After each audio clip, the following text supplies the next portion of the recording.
they used to go at the start. Oh my goodness. Yeah, and shows used to actually just roll the opening credits at the very start. Now you get where it's like 15 minutes in. After these messages, we'll be right back. Oh god, I remember that one. Alright, while he's dying. Let's do a quick recap of what happened last time on Star Wars Dawn of Defiance. I make a good living. Dun dun dun dun dun dun dun. Oh man, how cheesy would it be if at this point, since we're 10 episodes in, I start going, "Hey, it's me, the Will of the Force." Oh god. The worst. Do it. I'm questioning why this wasn't standard practice to begin with. You have to do it like this, bud. Okay, it's you lean in, you hunch your shoulders forward, you clap your fucking fingertips together, all pyramid-like. You dig deep to where your diaphragm is supposed to be, and you go, dude. Yeah, the will of the Force is behind. Soon my plan become. Well, thank you, Kai. The idea is that you gotta talk constantly using L as the basis for all of your fucking words. You gotta do that L shit with your fucking tongue before you say anything else. It just makes that wiggle effect that gives the Emperor kind of that sibilant sound, except never on the S's. Always on the T and the hard consonants. Yeah. The Wiggle Effect is my favorite album. Yes. You know what I'm saying. Oh shit, I fucked up. Yeah, you're getting somewhere. I think that's more Tale of the Crypt, though. You gotta work on it. I don't know what you mean. Hello, boys and ghouls. Oh my. Last time on. Last time on Star Wars Dawn of Defiance, our intrepid heroes have continued to be in the charge guest rooms of the hut, trying to find out any information they can on a project that I forgot is freaking the defector that you guys rescued. Had told you about Gilder Varth. There we go. Admiral Barf. Gilder Varth, yes. Admiral Gilder Barf. Yeah, he had told you about this project that the Hutt was funding, that the Empire was making, and it was big and bad, and you needed to do the paper trail. Admiral Bart Simpson. Last episode, while still rather injured, the team decided that they were going to go into an arena battle. And got our asses kicked by some space orcs. Arena battle. The rest of us were drunk enough to listen to them. Yes, that is a more correct statement. And then when it was all done, it was just like, why did someone go, Matthias, you're drunk, shut up? It's like, we were all drunk too. It sounded like a great idea. He was on a table. He was so confident. He just bled over. We're Great idea. invited to participate in a battle against the Darga the Hutt champion fighters. 3 Gammorean brothers, a Rhodian assassin, and a repurposed combat drone. Roger, hit him with a grenade launcher. And you all got summarily ass handed to you. Yeah, it turns out that when the Hutt said, by the way, these were my champions, he wasn't quite fucking around. No, he really was not. And neither were they. No, they were not. Mm-hmm. And they showed up and they asked us a question. And we didn't know the answer. And the answer was blarg. All in all, I'd say it went pretty well. I know, right? Well, I mean, We had him on the rope. 2 of you nearly died. Hey, you know what? That means that all 4 of us lived. And And given the circumstances, that's better than we should have expected. Well, We you lived spent because the it night- went so badly that the GM took pity on us. The Hut was so bored, he was like, I don't even want them to be executed. Actually, he was just so entertained. He was so grateful that we were so entertained that Our death was very satisfactory. Like my Wilhelm scream. I put up such a good fight for a split second. He was impressed because you bled so prettily. Basically, Oh, like that. No one really knows how to put on a show. to get your medical treatment, Deckard puts you all into a force-induced coma. Force yoga. And the force infuses you to heal you quicker. You all come out of your force-induced coma and spend the rest of the night sleeping. Till we are interrupted by the Game Boy, who came at the behest of Nintendo Blade. Oh my god, no. No, that's where we left off. You were all sleeping. Where we left off, we had had a lengthy conversation about a certain Major Domo doing naughty things at night. Yes, and Yeah. then I went to bed. the cool robot that, He's a that naughty actually boy. has the sweet robot came and he talked to us and he told us that the Major Domo is communicating with the Empire Was he naughty Yeah. boy? about slavery shipments. Yes. Yeah. Yep. Absolutely. And then after you got all that information, you all went to bed because it was the middle of the night. Yeah, and we couldn't quite figure out what we wanted to do with what we had found out on so little. It's not like we were about to go wake him up or anything. Right. That would just be silly. Yeah, no, I can imagine a lot of things not going our way if we do that. Yeah. I don't think that would be a good move. Oh, also, real fast, I just want to confirm we're all at 3,000 experience right now, right? We are Yes. far beyond that. We are beyond that. We I'll are- give you the experience. We have more than that, but it hasn't been assigned to us yet because it's not enough I- level. Have so far 4,400 out of 6,000. Was it? Yeah, I think it got assigned last session. I gave it to you guys. Was it 1,400?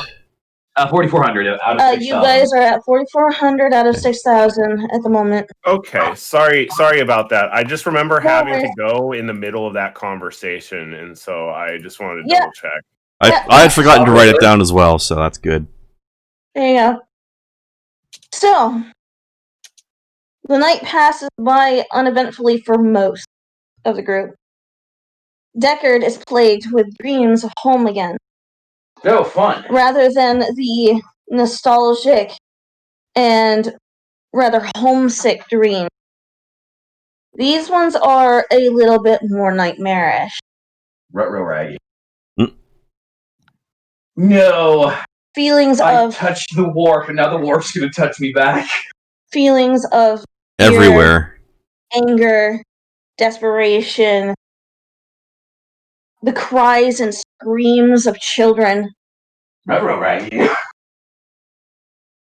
Mostly impressions. You don't actually get any visuals of faces, but you know it's home. So no one's specific, but Mm-hmm. specifics is not necessary. Mm-mm.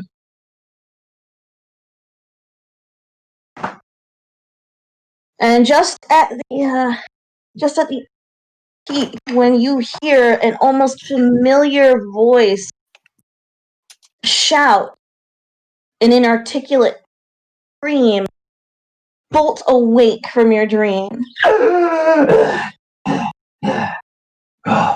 Hey, he's gonna fucking come to real sharp and hold his head for a moment and all that.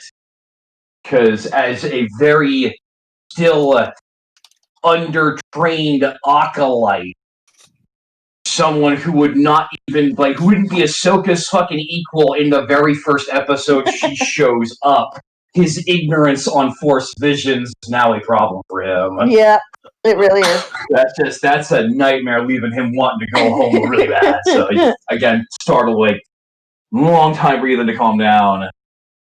And at that point, he's going to pace the room for a bit. After about a minute of pacing, Deckard feels something. Oh my. Well, I mean, there's been a lot of feelings tonight. They're all over me. Oh my. You feel a nudge, a ripple in the force. That again? Caress. That again. What the fuck? Alright.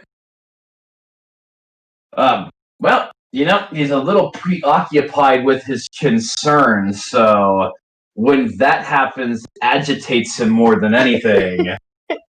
But it does give him something outside of his ever increasingly vivid dreams to focus on.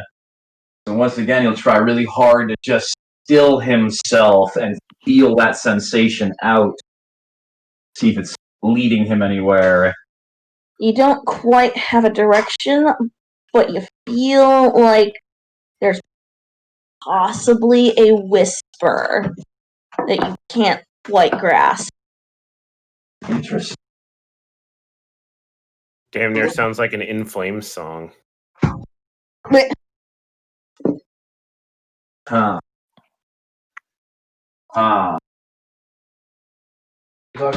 Game.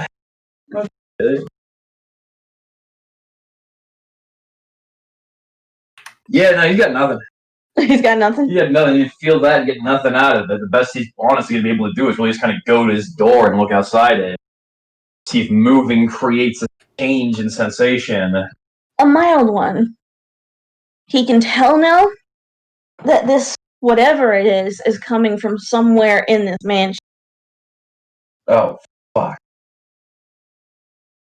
Alright.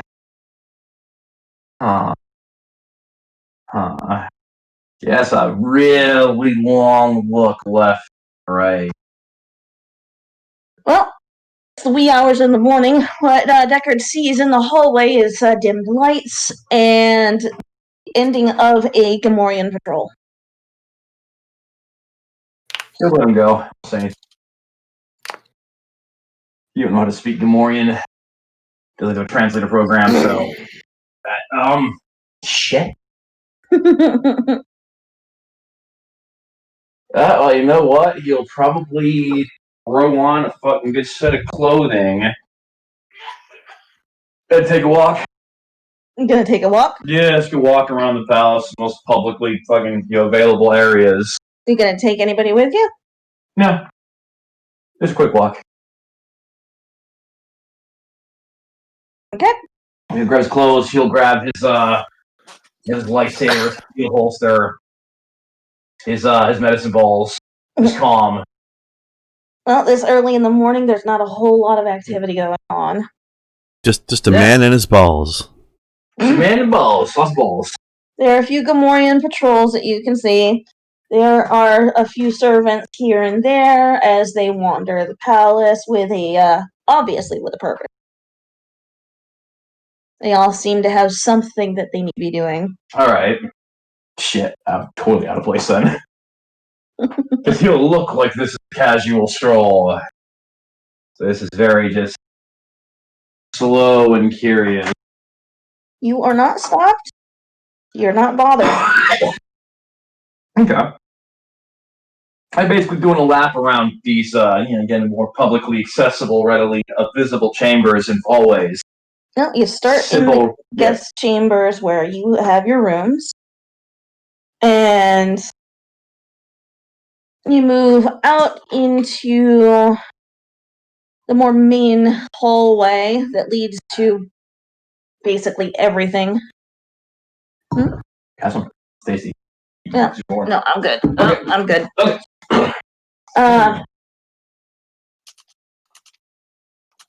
Alright, yeah, nah. Like everything's cool, they leave him alone, and mostly it's just kind of walk this circle and see if the sensation changes while he's doing it. Seems now to him, it's like, okay, this doesn't get better unless I go looking for it. So,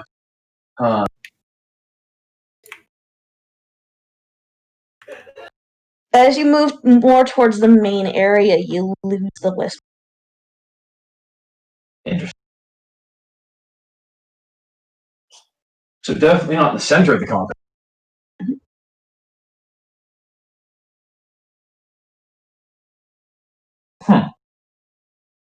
Alright, yeah, no, he'll continue the whole fucking circle.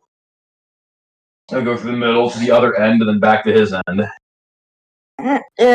He will end up passing a service elevator along the way in the guest quarters. Fine. Does it look like it goes up, down, or just one of the two? Both. Okay. We'll keep that elevator's location in mind. You want As he passes the elevator, though. Uh-oh. Does it speak to him? No, it does not speak to him, but he does feel a little bit of a stronger nudge. Just at the elevator. Just at the elevator, and then it stops. He'll go back to... He will definitely remember the elevator and go back to bed. When I stroll to clear the mind is one thing, but if there's trouble down there, he's going to want to be fully rested and have his posse for it. So we're all about to go and confront Darth Vader's wife together? Is that what's happening? Maybe. I didn't think that one had a wife. Big Yeah. black machine-y motherfucker like that. You just met her. Her name is Ella Vader. Oh my fucking god. Ben, shoot me. Hang on, I gotta shoot myself first. Don't worry, You can't he's have any of my bullets until I have them. he's asked you to use alcohol. Oh my lord.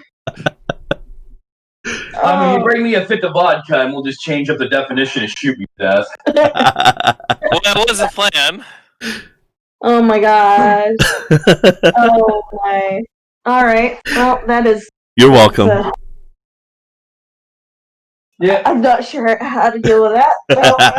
So, You progress forward. Decker's going back to bed and hiding from the bad elevator jokes. Alright, so, morning comes, and none of you are woken.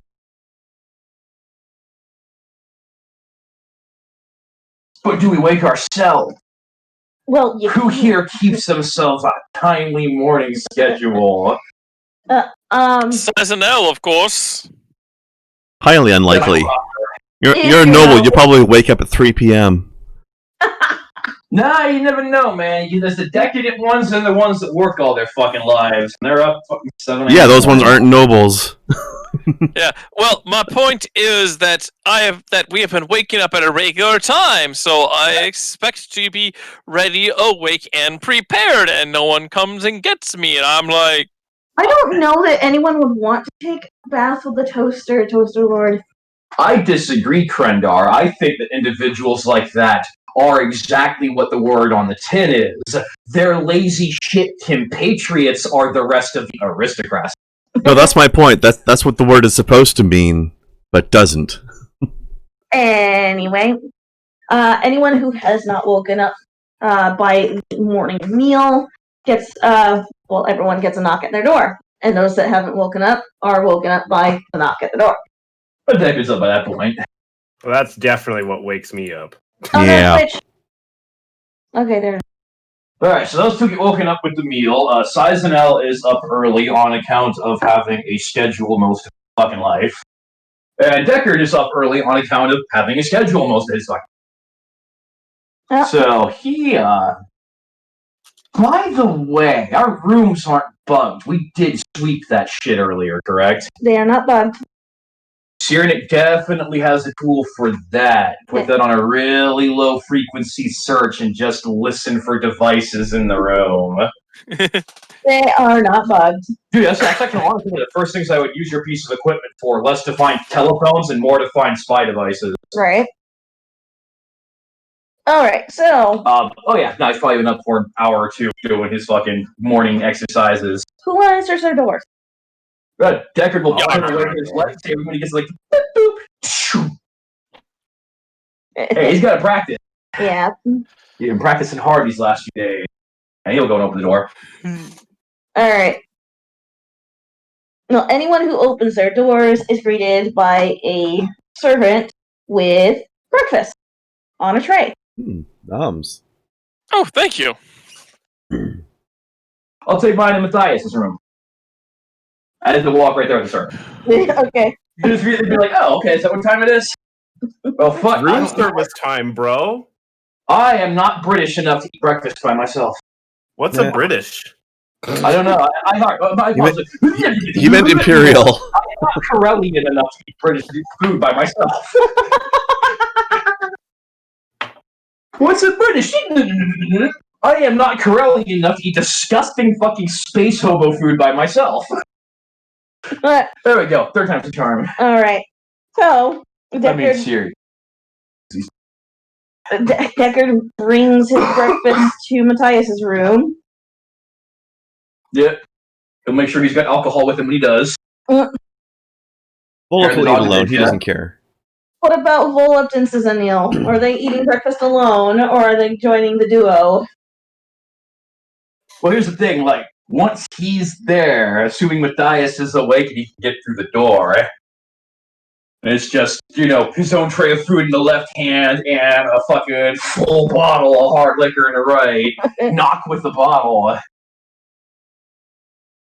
Matthias! That's the distinct sound of what I like hitting my door. Matthias has his own servant knocking on the door too. Oh yeah, I mean that servant obviously beats Deckard there. I mean, at this point, besides, I was like, oh, breakfast, how quaint. Thank you. Someone brought you I don't- food. You're almost living like a real person again. Yeah, I know, right? It's like, reminds me of home. Each one of And you. then I look at the decor and I feel dirty again. But it's soothed by good service.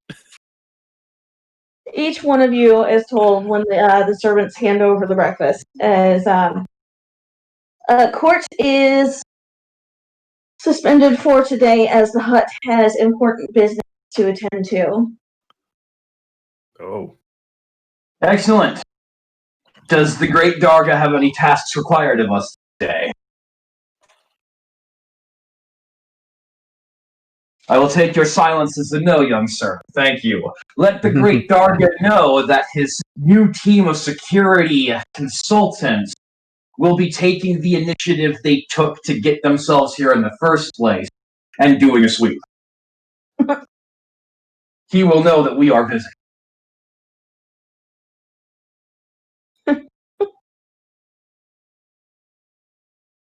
I like it. That's a good idea. Oh, Like, I didn't know that, but you say like, oh, yeah. Everybody's going to tell his servant when the food comes in. And he's going to grab all the stuff he needs to grab, including, like, fucking suiting up real quick. Probably not even throwing on the good stuff. Just, like, the jump shit, the cloak. Grab it and go into Matthias' place. Hitting that bottle, just like... Matthias, wake up! Got food! Hell yeah. All about that food. Let me get that bottle though. That's Right. for breakfast. He walks in, be like, oh, I see they brought you a tray too. Here, have this. Yeah. I'm gonna fucking start drinking immediately. Be like, hey, call Volet and Volt. Call the V brothers. Had a thought. Call the The Beasters. V's. Yes, you've had a thought. I've had a thought. Did it hurt? It did. I spent Was it all the night force or awake. alcohol? No, the alcohol was for not thinking. It didn't work.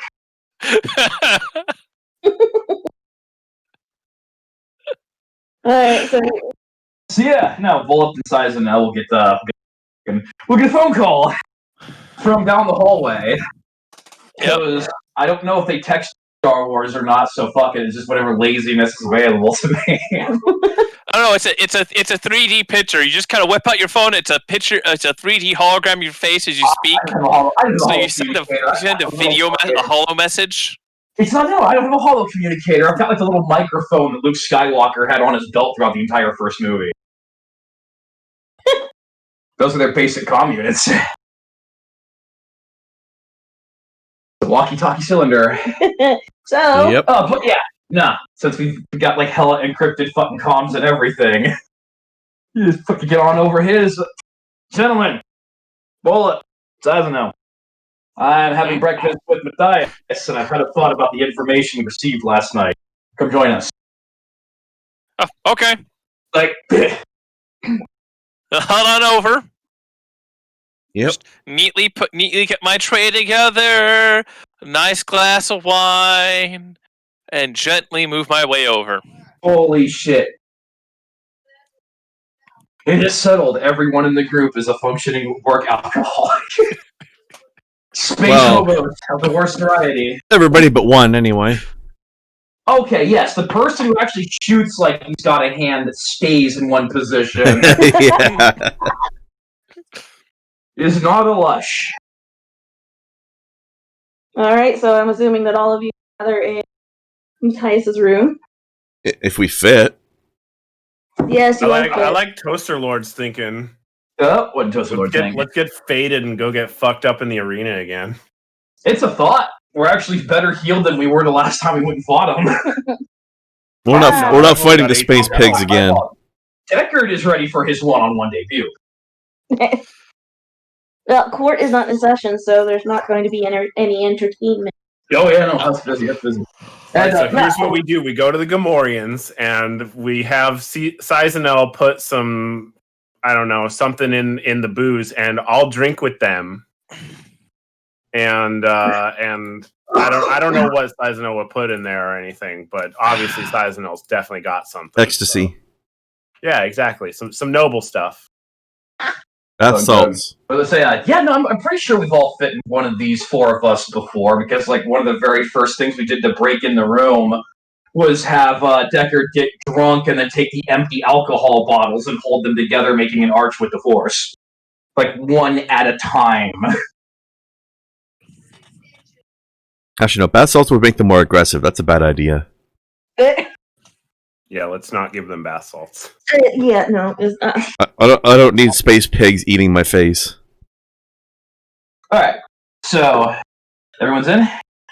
All eating breakfast. All getting drunk. I think Deckard will actually probably take some of the wine that Sizanel has, because he doesn't have an opportunity to drink wine a whole lot, and it's less alcoholic than what he has been having. So he'll start the day light. But Listen, I only brought a glass that I had been drinking from. I didn't bring any to share this time, No, but only because yeah, it's breakfast. Glad to like get more of that, right? Oh yeah, in the room. Back in the room. All right, never mind. I'm feeling lazy. Everyone's gathered. All right, friends.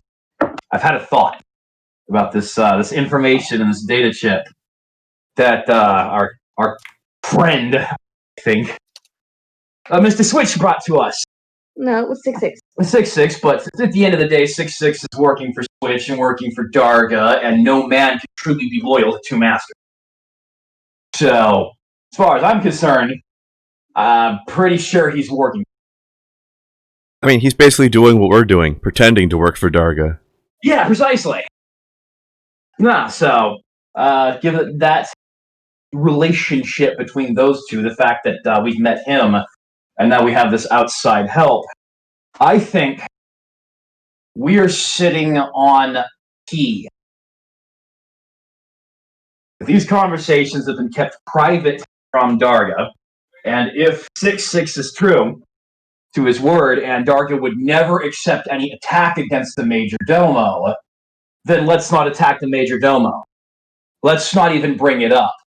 This information was obtained through a security breach that almost every single one of us here is capable of performing.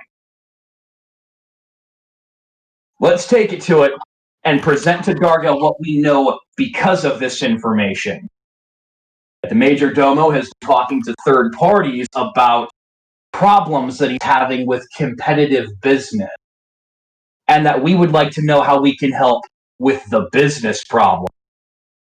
and then leave the data pad there for Darga himself to take, never betraying what information is on it. Because if we don't attack the Major Domo, we don't attack the Major Domo. If there's even a sliver of paranoia in the mind of this Hutt, he will come to his own conclusions about his boy. Speaking of paranoia, what do we say when Darga asks us how we have this information?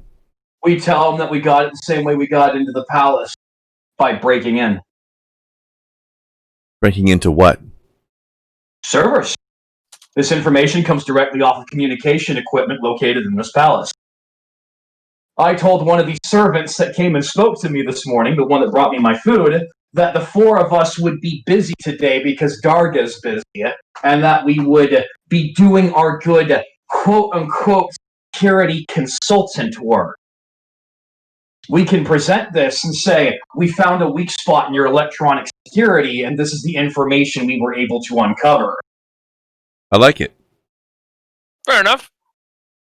You're a fucking genius, Deckard. I had an occasion of having to arrest a white hat hacker when I was 17 working with Colonial Militia. And this was exactly the bullshit story he sold the rest of my team. So, honestly, given that I know what you can do with the computers, and I know what I can do with computers, and I can only imagine what these two can do with computers, it's probably one of the Jack and shit that we have. That the whole team cracked into this guy's servers, and oh, hey, by the way, we found some weak spots. Here's your information, and we hear you have trouble with business. How can we help? Hmm. I don't know. What do you think, Matthijs? I'm not familiar with the criminal underworld. Would this come off as insulting, or would this come off as the kind of person who you want to have on your side because they're proactively looking for ways to protect you? Honestly, that's a better plan than I had for today when I heard the court was closed. I was just gonna get wasted, dude. So I'm with it. No. Shit, yeah. No, I'm on the job here. I want to go home. I've got some freaking... Yeah. Business? Very moneyed man keeping me out here in space. Mm-hmm. But, shit, otherwise, unless we got something more important to do today, we can throw that fucking hook out and see what it catches. And if we're going to do proper fishing, then alcohol must be involved. Let's go see if we can hook trouble. All right. Yeah, that's Decker's plan. That's his thoughts on that information. Thrown out to the group. What's everyone think? Sounds like a reasonable theory. Because, otherwise, it's like, we could go confront the Major Domo, but that motherfucker is shifty as hell, and I doubt we'd be able to pin him very efficiently.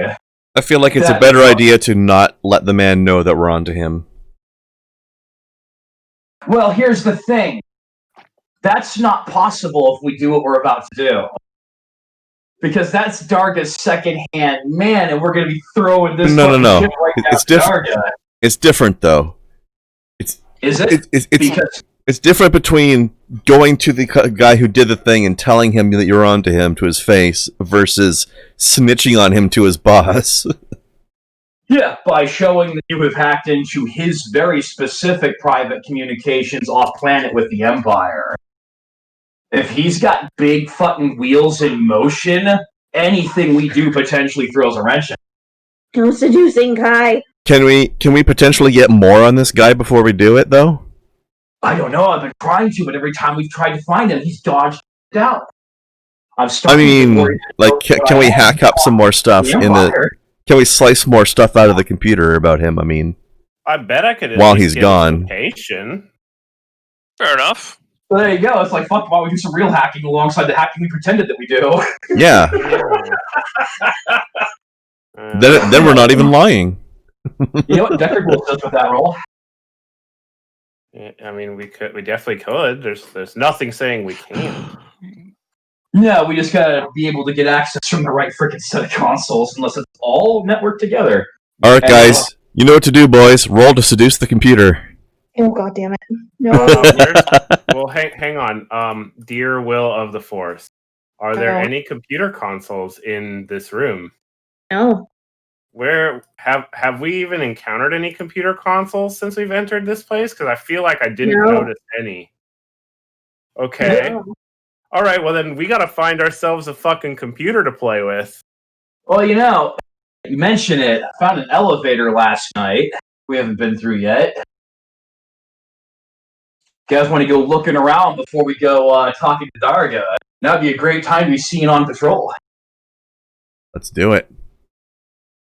Okay. I'm sure. Why not? That's all I've got, man. What's the worst that could happen? The worst that could happen is that we go to the elevator and they tell us that we're not supposed to be on it, and then we get on it anyways. That sounds reasonable. Are you talking about the most immediately available thing, or are you talking about the whole long term? Because the worst thing that could happen is that we're in the freaking palace of a hut. I'd say for many people, we're already in worst case scenario. Mm-hmm. It's fine. You just enjoy the fact that he has the best food that any of us have had since we met each other.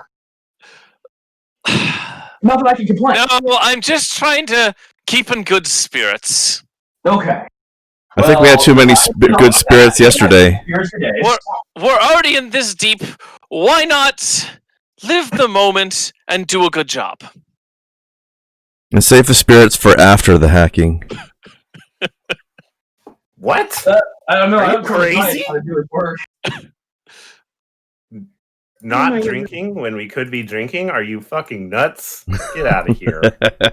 Spirits and hacking go together like Jedi and lightsabers. Yeah, I'm going with that one. Not that we know any of those. I don't know. I don't know a single Jedi. I don't either, but I can tell you, Matthias? I have no idea how this thing's put together. Matthias, you are the only person where I'm going to believe that is true. What, the drinking and hacking goes together? Yes, I do not know how you function this way, but apparently it is born into your physiology. As long as it works, it works. I'm just thinking of Bob and George right now. Good old Mega Man Sprite webcomic. Dr. fucking Light's whole shtick. It's like, how the fuck do you get any of the work done? I'm drunk all the time. But how do you get any of the work done? Because, well, I'm a genius robot builder when I'm sober. When I am tanked, I'm out of this world. Oh, That my sounds goodness. like me. Yeah. All right, so Yeah, that's a robot doctor. So you guys finish breakfast and get your plans and leave the room to go and look around? Of course. Sure. Well, I have to be specific. My first thing Deckard will do is return to his room and get suited up. Okay. Because that was that whole thing. It's like, let's be seen out on patrol. Let's be seen like we're looking and being useful. Okay. And that means grabbing fucking armor and guns and putting on his mean face. Does everybody grab armor and guns? Oh, yeah. Yep. Well, I'll say no because I don't own any, but I'm bringing all my gear. Okay. You don't own any armor or guns? I have guns, I just don't have armor. Okay. I did say I don't bring armor, I bring the rest of my stuff. Okay. Which means guns. Guns! Wait, the guy who sniper shots things doesn't have a gun? What is he snipering them with, his fingers? I was wondering if you were like Superman laser beam shit. No. He just makes gun finger motions and people die. Oh, that's Yeah. He's not Warhammer 40k and he is not fighting orcs. I point at things and say pew, and then they explode. Yes. You didn't know I was actually a psyker, did you? Oh my god. Okay. Anyway. God. Okay. Everyone gears up. And you start walking the halls. Down towards the end of the guest quarters, You all start to hear something. Oh, here. Sounds like music. Music. I was told It sounds beautiful. But is it good music? Or do we need to go Well- shoot Space Bieber? That no. That Do you think isn't. the Empire would let Space Fever live? That is entirely dependent on your perspective. Though, Yes, he'd be an excellent instrument of torture, Connor. Jesus, don't you understand how evil people work? Since Neil, while he doesn't recognize the song itself, he definitely knows the type. He recognizes the genre Star Wars. Mm. Is it rockabilly? It's opera. Oh, that's beautiful. Urge to make Please. Star Trek jokes, right? But Let's Star go. Wars campaigns, probably you're saying. Check it out. It's fairly easy to find where the music is coming from. It's a door. The door. A door. What chamber? What area? This You're time. still in the guest quarters. It's the very end of the guest quarters where it moves to other hallways. See. It's a door. Assuming that since it looks like all the other doors in the guest area is another bedroom. Sounds like someone's having a good time in there. Well, I want to party too. It is absolutely apparent that it is opera coming through the door. I wait Deck to go play, but alright, you know what? Guys, go see what the party's about. Well, Saizenel, as you will, I am going to go check that elevator I saw last night and see if it's secured. Give me the bottle. Here's the bottle. Pass it off. Big glass bottle. Alright, so Deckard goes to go and look at the elevator. Yeah, he's gonna go see if there's anyone at the elevator. It's something normally his guards posted at it during the day. It didn't at night, but it doesn't mean that he should just go walk right into it. There's nobody at the elevator. Alright. And it's got buttons for up and down. Mhm. He's gonna push down button. Yeah, the elevator takes a moment, but it does open. Alright. It opens and it's just empty. Yep, nobody's in there. Alright, cool. So you go back and join the group. Okay. I just Alright. walk the fuck in. Yep. All three involved, they're just like, what's going on here, guys? Hear this music. If anybody even looks at me, I'll be like, "You want some booze?" What did you do? What did you do? Oh, I thought I was walking into the sweet fucking party chamber with the booze. Okay, so you're opening the door and going into the room. Boldly. Got it. Yeah, Well- sure. Well, why not? What's the worst that could happen? It's a room that looks about the same size as your bedrooms, and it is a little bit more well appointed than yours, with a little bit more furnishings. Look, if Yeah. the room's a rockin', don't bother knocking. There's there's a large desk off to one side of the room that has a Nemoidian sitting at it with papers and a stack of credit stick. And this was the room that sounded like an opera party. It sounded like opera. You added party.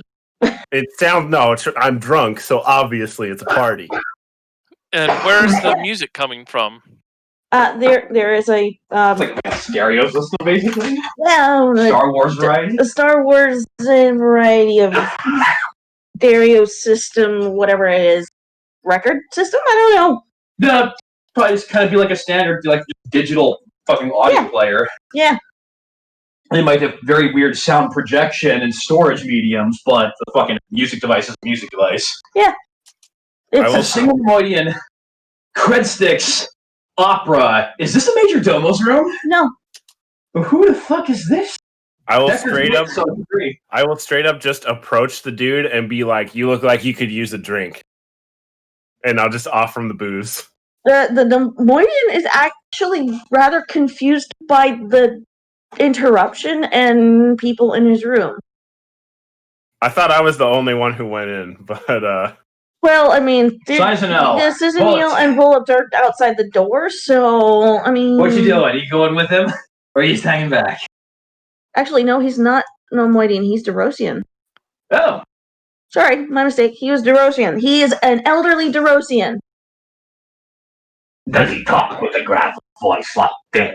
Well, Volk was gonna hang back in the doorway and just see what the fuck happens. I'm just gonna stop you like, so tell me, what wonderful piece is that you're listening to? There you go. Fellow Derosian steps in and is just like, I apologize for my friend's interruption. Heard the music. It's like, oh fuck, alcohol and a cultured man. Sidestep, nobility, enters like. Well, the Derosian,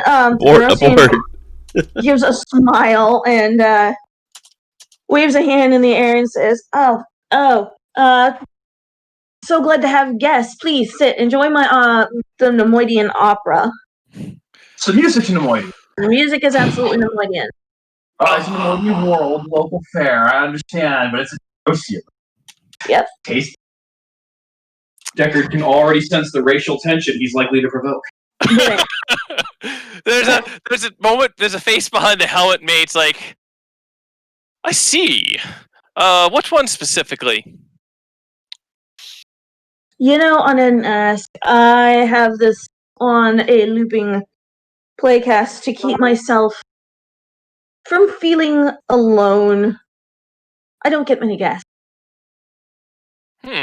Well, shit, no. Quick, insert Ben, Matthias, back with the booze. bro, I brought you something to drink just because, it's not fair that you be stuck here in this room all alone all the time, not getting guests and stuff. He's going to look at Matthias and kind of raise an eyebrows. While the gesture is appreciated, you only just found out about me. Please. My name is Gome. Of course. I'm Saizenel. Gome with wind. It's Gome. Gome.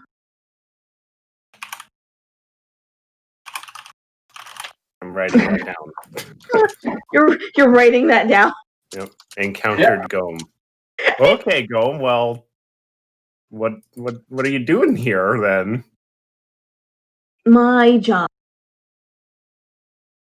What's your job? Finance. Because we're like security people, and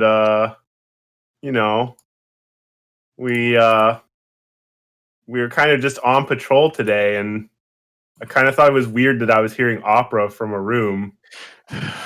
Oh, yes. No, not a whole lot of people end up in this end of the palace. Darga likes to keep this place clear, so I have my space to do my work. I like to have the opera playing. It keeps me company. The Gammoreans, they're not very good conversationalists. No, they aren't. Say that again. Right? Oh, fuck, they're like, yep. They don't seem to be interesting. No, they're really not. Unless you put something live in front of them that they can use their axe on, they don't really care. Ain't that And the servants, they have things to do. The servants, they have things to do, so I am left here to do my work. And Darga well enough, and I'm kept living in more luxury than I had in early life. My early life was the slums of a space station. Going, what was yours like? The slum. That's a Oh, my childhood was rough. Oh, Derosia definitely had its fair share of trouble. Never imagined that I'd start working for a hut. Never imagined that I'd end up here, of all places. Yeah. Yeah. I feel like our noble can relate to this the most. Yeah, right? The funny thing is that if for him this is not a step up, it's a huge step down. Even if he was to live working with the freaking Great Darga for the rest of his life, it's not what he had before the Empire came along. I mean, Well, maybe that's why he's not saying anything like, oh, yeah, no, terrible thing that happened to the homeworld, isn't it? yeah. Lots of trouble. I'm totally sympathetic to your. I'm glad you found such a. I suppose it wouldn't be the most wonderful job, but such a nice job. It is fulfilling, and I get the Nemoidian opera. I have never heard any Derosian opera, but the Nemoidian operas are spectacular enough, and I get to listen to them all day. They are soothing in my solitude. Well, solitude you need not for the moment. But here we are as security. Deckard will knock on the door frame at this point, having returned. I'll be like, I'll let you guys catch up. I feel like you guys are connecting, and I didn't mean to insult you with my booze, but I'll make sure that Deckard knows I haven't passed out in a corner. Oh, you did not insult me with your booze. So it's like, well, your intellect. So really went from beyond the door frame, like, well, it's glad you know, Matthias. Yeah, I'm still drinking. And he'd poke his head and be like, just one of you then. Interesting. Well, I apologize for the intrusion. Friends and I are getting used to the whole new specs here, and we were told it would be very quiet today, so the music alarmed us. Matthias, on the other hand, is the friendliest individual we have on the team, and went, well, you know what? If there's people behind here. What's your name? I am Gome. It is no concern. I don't get guests very often. Company, now and then. Very, very pleasant. I don't partake of the hut general entertainment. I'm much too old, far too old, seen too many years. I don't have the patience for it, or the youth. Very well. Yeah. I bought that big old fucking stack of cred sticks then. Treasurer? In a sense. Well, I'll make sure no one bothers you. No one bothers me anyway. Well, I heard there might be an interesting company coming from the palace soon. So, if you hear anything, keep your head down. There's always interesting company come to the palace. More interesting than usual. No, I can't. Well, I mean, if you want to compare notes then, because we've been peeking at a few things ourselves, how many times have the Imperials been through? Now, someone is going to need to make a roll to see if you can shift his attitude. Oh, fuck. I can do this. Yes, no, I can absolutely make that roll. Allow me to remember me the camera. It's like, so, mind control fucking Deckard over here.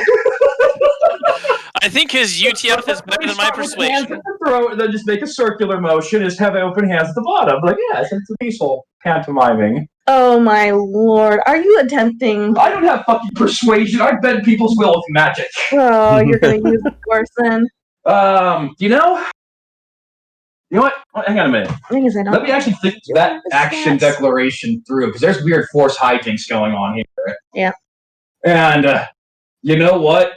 Well, there's nothing in the missives that Home Slice gave us that would suggest that the Major Domo fucking snitched on Deckard, because I would hope that the person would be very forthright if we had that kind of trouble come to us. I don't want to play it too fast and loose, because at this point it's like, you know, I might be getting myself in trouble here soon.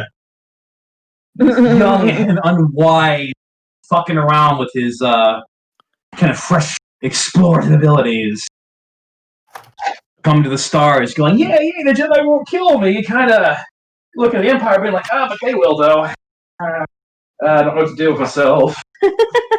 Don't got my master. What you looking for? Just a. Well, who's the most persuasive one here? Isn't it Saizenel? It would Yeah. be. Definitely not me. It's like I have charisma, I have it trained. Not magic. Yeah, it's like actually we will wait on that for a moment. It doesn't give you a stat block. Nope, it didn't. I'm gonna take a. Well, I mean, he's supposed to be an elderly gentleman. Elderly Derosian. Elderly Derosian. Well, the first thing you have to ask yourself, if you were just go on the spot NPC creation, would you give him heroic levels of any kind? Or would you just be lots of non-heroic? He has no heroic. Okay, then his willpower probably isn't much higher than fucking 12, given that right now all the non-heroics we're facing are still outside of special powers. Willpower 10. Alright. That works.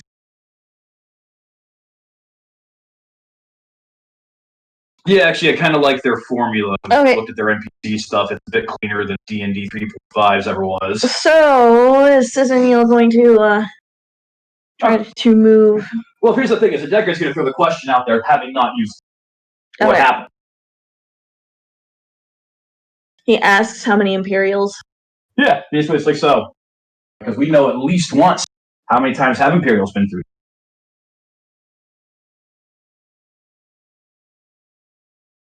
More than I'd like to say. I can understand that. It's a lot of money. It's a lot of power. I can understand doing business with them, but how long is it? Since I was a child. You have no idea what they're doing to your homeworld, do you? I don't know what has happened to my homeworld since we destroyed it. Oh, shit. Saizenel, do you want to field that one? Because there was more left to break than your people realized during the... Right. So, something like tea, because I feel like we're about to tell a man that his whole family's dead. But Decker's gonna leave me like, oh, this gently.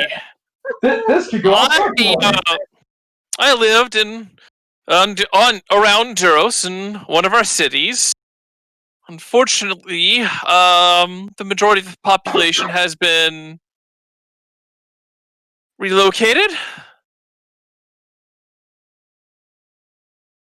For one. And I'm gonna give him the short, and I would have to read to figure this out. So I give him like the short version of, some peers have kind of moved in. Dude, synopsis of events would be basically right before the Clone Wars started. We started having some gains on ecological recovery because hundreds of years living in orbital cities started meaning something finally. Then Grievous showed up with super weapon and basically quadruple fucking nuked the world and sent it right back into the Stone Age, making the surface even more uninhabitable than it previously was. And then now the war has ended, Duros being in the core, so embedded near the Imperials fucking, like, the heart of their power, the first thing they did was went, okay, cool, so aliens don't live on the orbital cities anymore, and have slowly been relocating your people off of their home planet, and definitely off of those orbital cities. So it's even, the world's surface is even more fucked than it was due to the original industrial exploitation. And the orbital cities that your people built in order to continue to have a home world are slowly being emptied in favor of humans. And that's about the short of it. Sounds right to me. Did I miss anything important there, Ben? No, that's definitely the Cliff Notes edition. All right. So yeah. So that old man gets that news. However long it takes Decker to come back with something that is more like tea or a fruit juice. Oh, it's easy enough to bring tea. Okay. Yeah, he'll come back with that. No, in fact, he'll have a servant with him carrying it. Yeah, sure. Sure, won't let him touch it. Be like, oh no, we're weird for that. Please don't. Jordan would kill us if they found that someone else was fucking carrying our shit for us. I won't get whipped again. Gilded cage. Place. Huh. All right. We're all trapped here. All right. Gom gets all of that information. Then he nods.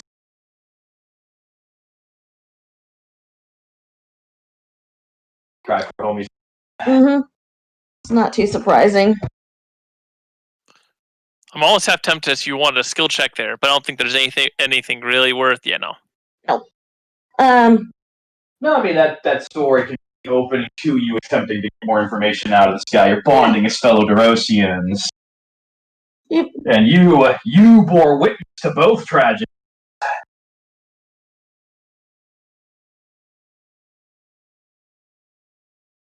I have not known my home in many years.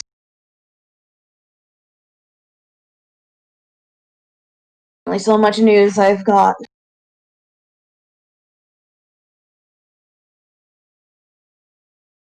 Well, you could say that this home is as good as any home for a Derosian in these times. Yep. I could do without the Nemoides. Who knows?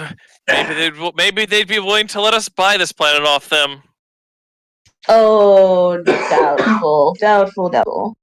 They are snobbish lot that even in the lowest form, they all have money grubbing attitude that makes them all feel superior to everyone. Decker will come in with tea. Is that why Darga trusts you with the money? Because you're a Derosian and not a Nemoidian. He trusts me with the money because he inherited me with it. So you've been in the estate longer than him? Not the estate. Oh, still, I'm curious to hear this story. The money. I came with the money and the paperwork and the business. Oh, it was a lovely business time. Oh, boy, do I miss the old Star Station. I grew up on a farm. Something like it. I guess grew up on a beach in a forest, really. Space stations are still very new to me. Did yours have the little drones that, like, if I dropped a coin, they just come and scoop it up and take it away through the garbage? There are cleaner droids all over. So cool! Just gonna go nerd out over the droids for a moment. You still kind of have this mind blown by the decadence of that kind of technology. He's sitting there with a fucking lightsaber, and he's like, these droids are the best invention in the galaxy. I have a personal one for my own quarters. I don't get out much, and I am getting on in years. I don't move around as well. Decker's got his helmet on, but the face under that helmet is like, do not pour shit on that old man's floor. The childish temptation is rising. No, you're a warrior, you're better than this.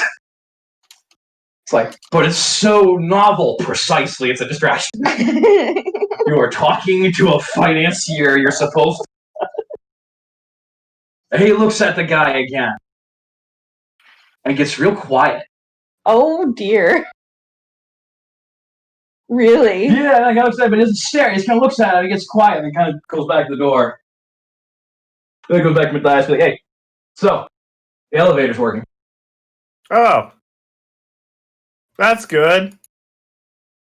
Let's go look for a computer then, and we can let these guys catch up on their completely fucked homeworld. I don't know. I don't know. Now, did someone ask? You ever walk into a room expecting one thing and then like your Absolutely. expectations were not fucking met, and now you're just kind of like, wow, I feel like an idiot. So this whole time Golem is going on about the space station lived on as a young man. This guy's an assumption of a reciprocal conversation with neuroses right now. The rest of us are in the back of it going, okay, so hang on. There's really not a conversation going on. It's Gum rambling. I will listen on politely. Yes. Yeah, and the civilized nobleman is being very patient with the lengthy talking individual in front of him. Because that is the behavior of a king. Or something like that. Well, You'd think so. This whole conversation goes on, this whole rambling monologue is going on. Starts with the space station he grew up with, moves to a particular woman that he had a fancy for, the dancers, and then eventually to how he could have had love and lost it. Somewhere starts waxing poetic about love and loss. I would say somewhere between the first and second verses of the man's poetry. Decker's gonna get real close, like shoulder to shoulder with Matthias. He's gonna grab Bull's kind of lean him in, so he's got both guys basically around, and heads conked together, and very quietly he's gonna say, "So you know how we were supposed to be following a money trail? Yeah. That's the money." Yes, it is. The money talk, and I'll just be really proud. I'll be like, the money really talks a lot, dude. No, he's gonna be like, we need to find out what this one knows. Need to find out what? We need to find out what this guy knows. Darga's not going to tell us shit about the Imperials, but here's the other half of that equation. Well, it seems like he's broing up with Size Neil right now. Let's give him time. Yeah, I don't want to be around this guy. He didn't want to drink with me, and now I think he's lame. He very specifically told Matthias that it wasn't the booze that was the problem. You busted in like a barbarian. No. We're like, you want some alcohol, man? No. That's what I would have been upset about. That would have been lasting he's for like not 3 minutes. Stupid. He may be old, but he's not stupid. All right.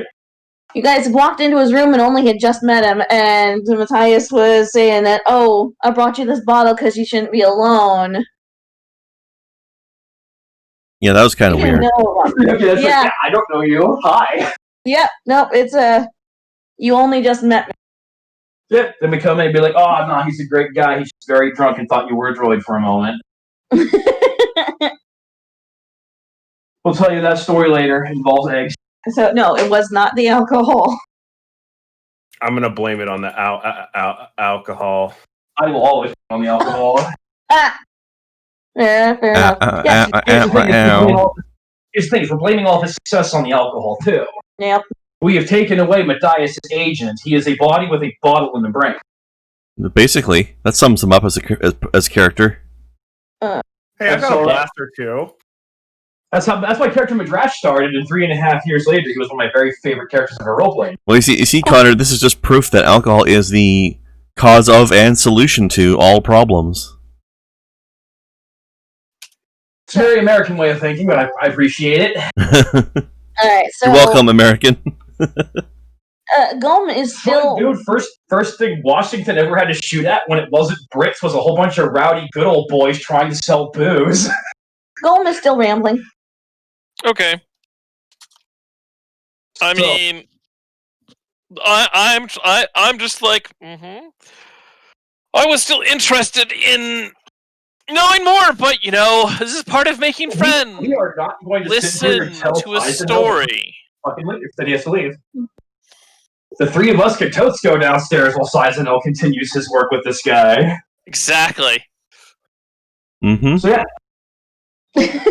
Yeah, that's I think I'll do. So yeah, and then he's got big fucking flabby face. He's got spiky head. He's got his big old fucking helmet. Like fucking bro hugging heads together. Be like, all right, let's leave them alone. Sizenel, we're gonna go downstairs and make sure the computer's okay. We're gonna keep patrolling, bro. I'll keep this fine gentleman company. Absolutely. The computers aren't down. Computers aren't down? Excellent. Then Well, that we means don't know that. We're we are looking. on patrol. We simply know that when we get to the machine room, we are expected to do surveillance. We have a set route. I assume that servers would be further down because further down is usually more protected. Where are they? I don't know their exact location, but you can't have the server rooms without a satellite. It's okay. We'll find it eventually. Yeah, not one of the Gammoreans will know. Just gotta figure out how to speak their language. I'd ask Darga, but I feel like asking Darga would just piss him off today. Darga is busy. Yeah, precisely. Why would we bother them? And the Gammorean. Look, I'm not scared of the Gammoreans. Oh. It's not that I'm not. After the last fucking session, you're not scared of the Gammoreans. Try walking up to one and saying oink, oink, oink. Better today than I did before we fought them, and one of them hit me. The Gammoreans are an interesting people. And I'm not going to disrespect them, though. Absolutely. I have not faced something that ferocious in my life. And boy, they are quick with those actions. I think I have a fair bit I can learn from how they fight. To be perfectly honest. I do not mean to disparage them, but I don't know. I have been knocked down. I have been hit hard a few times. And you got up again. The axe is novel. The axe was very novel. That sucked in a special way. Blaster bolt to the kidney was kidney trauma, but the axe was axe trauma. That being said, it didn't do anything I couldn't walk away with and get back to working after to working with me the next day. So, I don't know. Maybe I'm a little stupid, crazy, and young, but I'm not that scared of them. It was like me and three of them in a fight. That was terrible, Toaster Lord. It was an accident. It was. Total accident. It wasn't an accident, it was very intentional. An Well, they couldn't understand accident. this. They came when they asked us a question. And the answer was arg, my spleen. Yeah.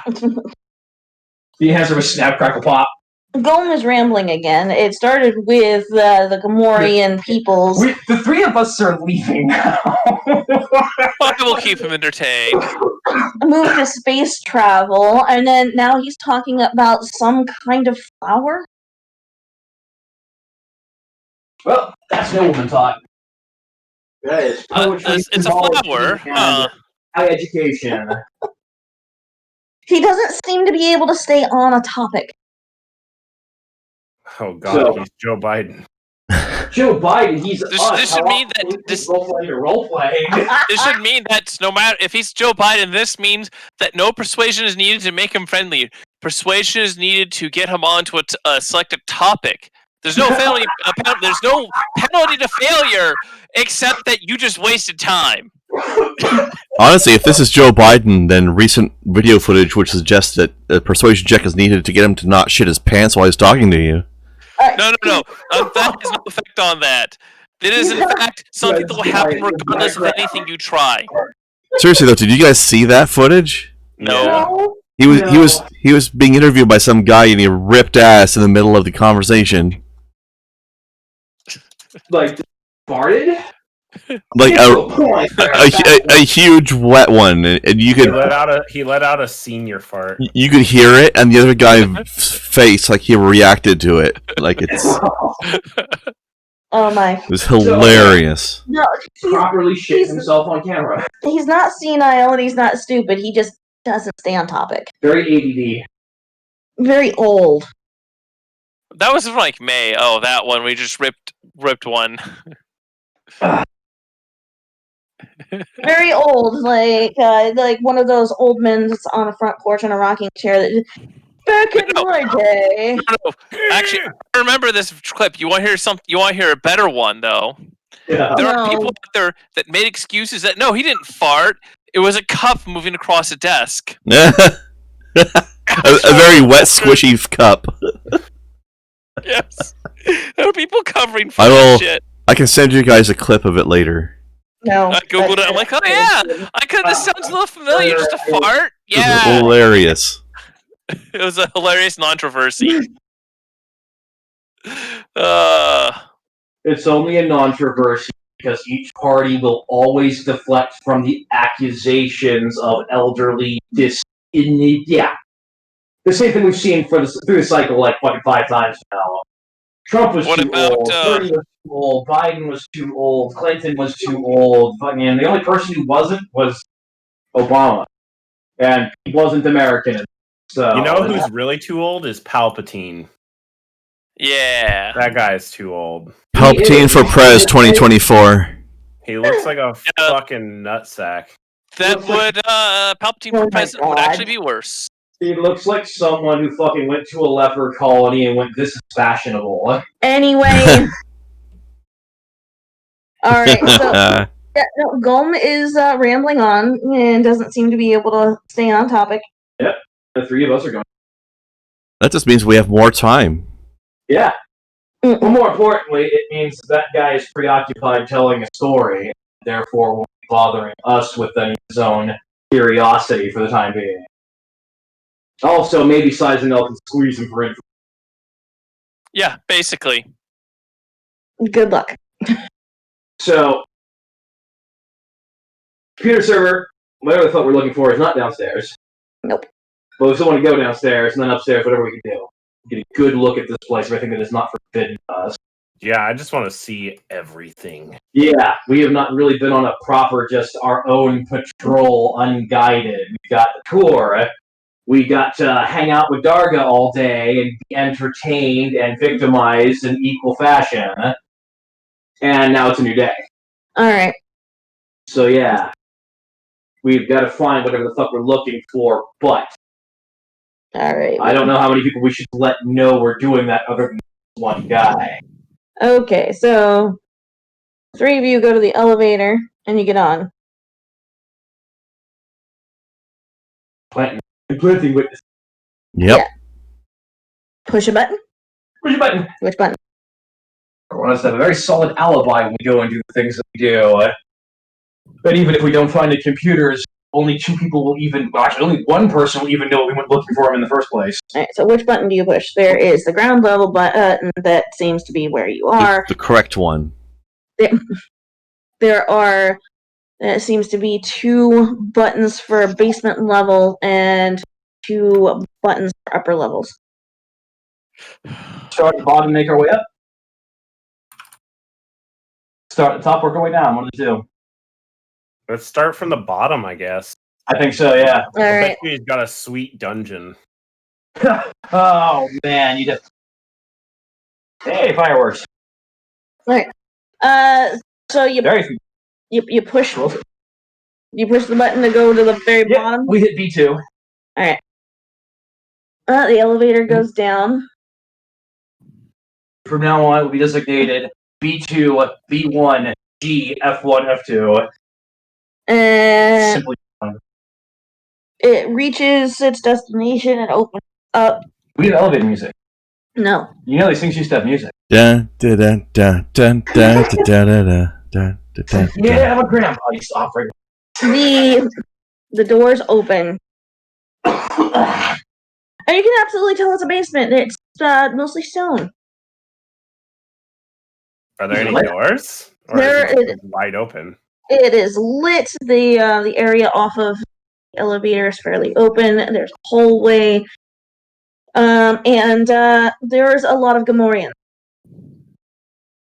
Oh, okay. How many Gammorean? A lot. I think we found the orc bed. This is where the Gammoreans live. And they're all looking at you. Yep. Are you walking in? You're gonna leave the elevator? Were you walking? Yeah. Are we gonna like look at that shit and let them intimidate us, or are we gonna do our fucking job? Well, first of all, this wasn't actually your job. No. I feel like we're on the wrong floor. All right. Get a good look I feel- at that. Oops, wrong button. Let's go somewhere else. Patrick, like, nope, I made that yesterday.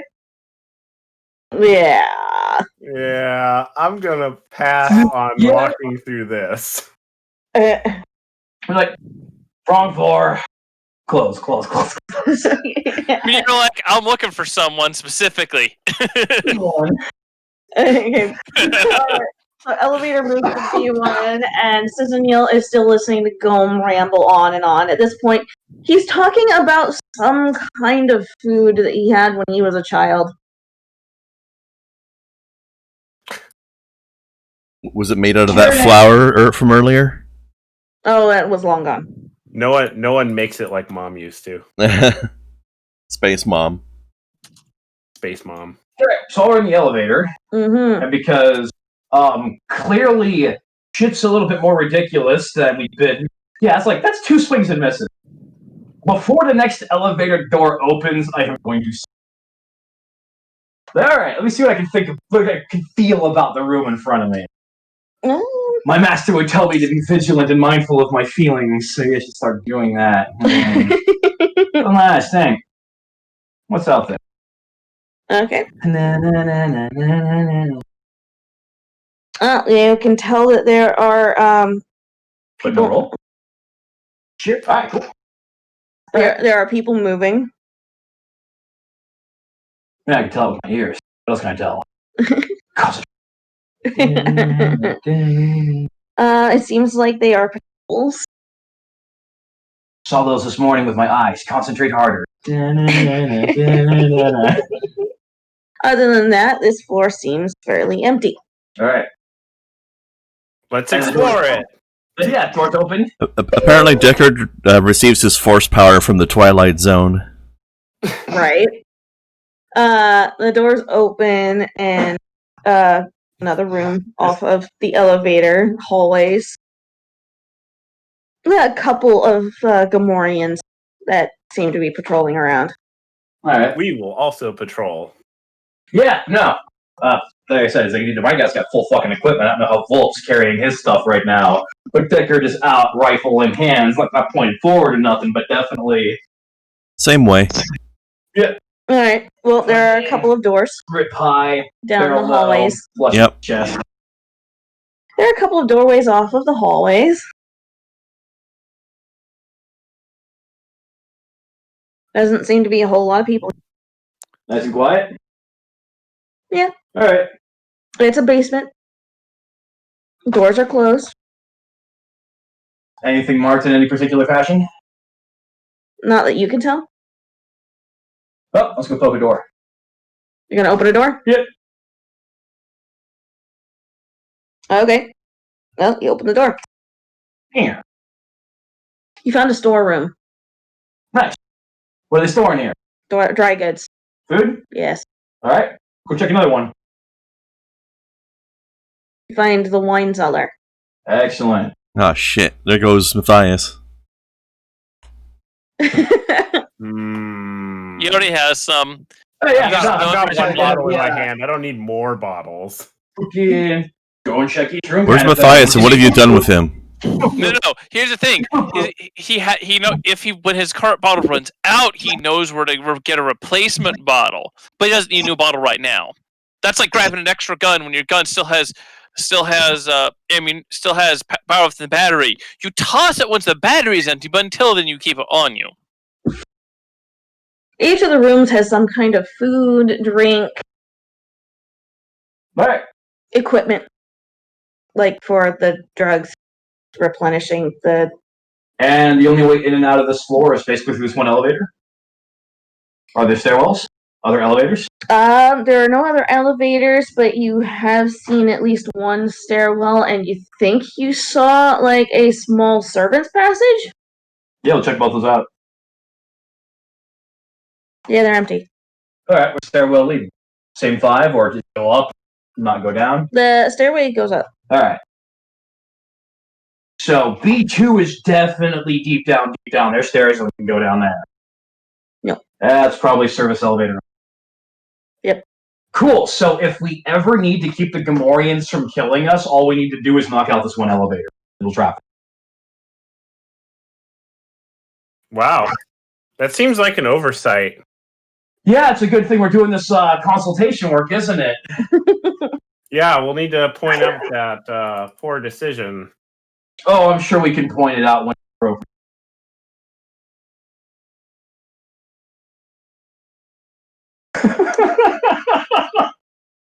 Alright, and then the servants' freaking hallway. Is that all systems going upstairs? Yep. Alright, no down passage? Nope. So clearly we're going to capitalize on this weakness when the moment becomes necessary, right? Oh, absolutely. That's the whole idea. It's like, oh yeah, no, it's a good thing we're doing this consultation work. That's a wink, wink, nod, nod. Yeah, we're consulting for ourselves. Yeah. There's the things we will tell them, and then there's the things we'll hold on to. Keep that little one in your back pocket. Yes, absolutely. Also, if anyone can go into town and get us a good bomb, I want to make sure if the elevator's ever a problem, it's only a problem the one time when it goes down on their heads. So, But hopefully it will not come to that. I don't think we're looking for that kind of heat. There's way too much fucking firepower here for us to handle a full-fledged fight with this. Oh, they should not know we've been up to anything until we're already off planet. Of course. And maybe not even then. Hopefully, we won't need to do anything with this particular information. Alright, so B2 is Gammorean Pit. B1 is giant storeroom full of everything that they eat. And all rooms have been checked and cleared. B1 and B2 are well secured. Ground level. We've seen all of ground level, or there are portions of it we can still walk through that we have not you have not seen all of ground level. Alright. Ground level. Let's go get familiar with the things we're not familiar with. Alright, you get the elevator again and switch back to Neil with Gom, and he is now on the subject of fine dancer girls. So he's gone back to the answer. The lovely ladies of the past. Very specifically, he's talking about the physical aesthetics of each of the species that you can find as dancers. He's proficient. You studied them greatly, haven't you? He's proficient in like the fucking tail language with the head tendrils, isn't he? Can't fucking speak it, could probably understand this. Nerd!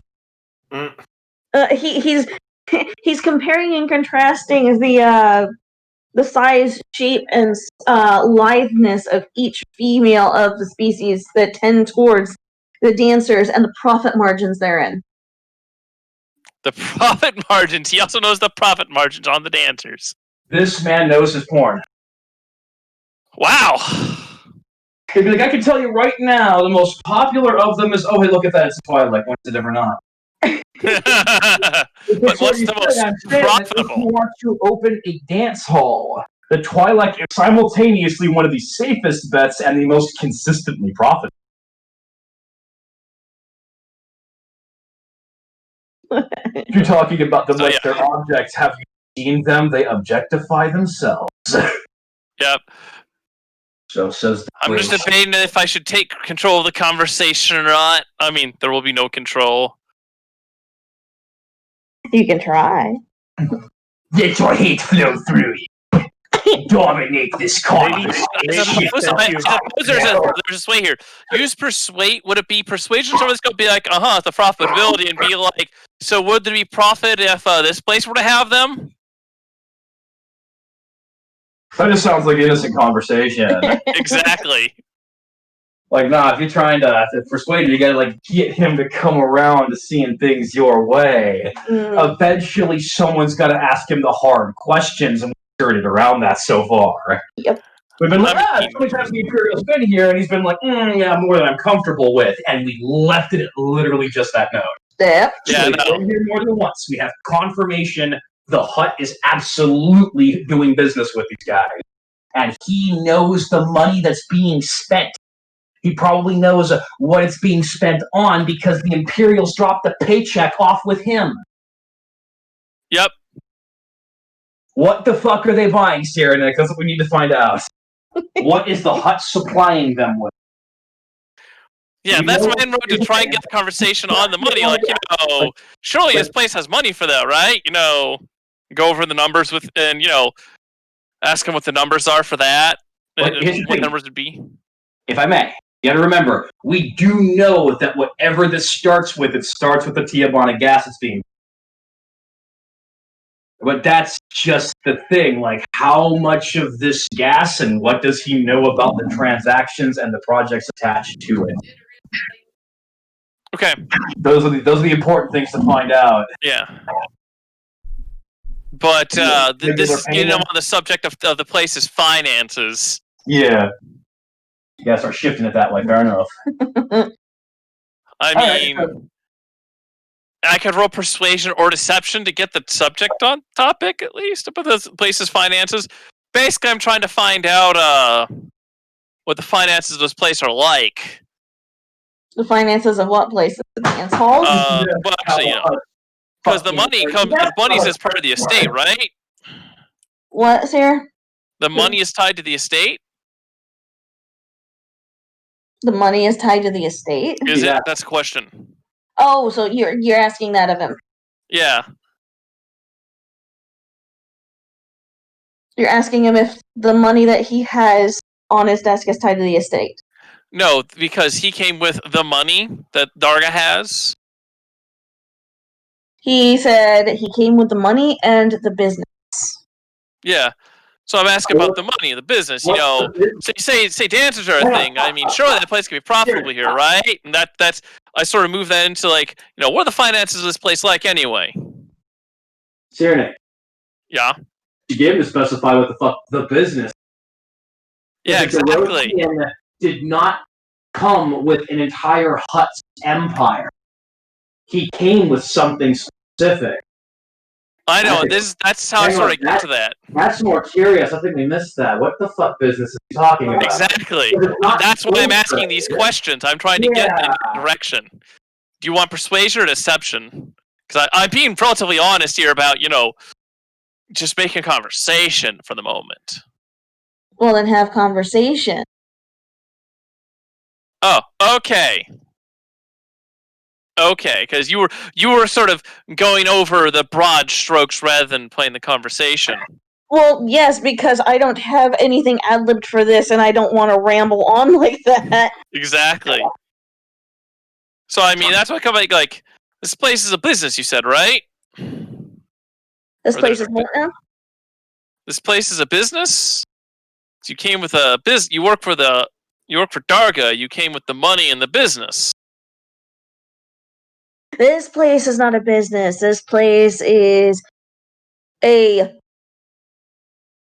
pleasure palace that the Hutt has turned into his main affair. I came with a business and the money after an assassination of the previous leader of the business was slain by separatist mercenaries.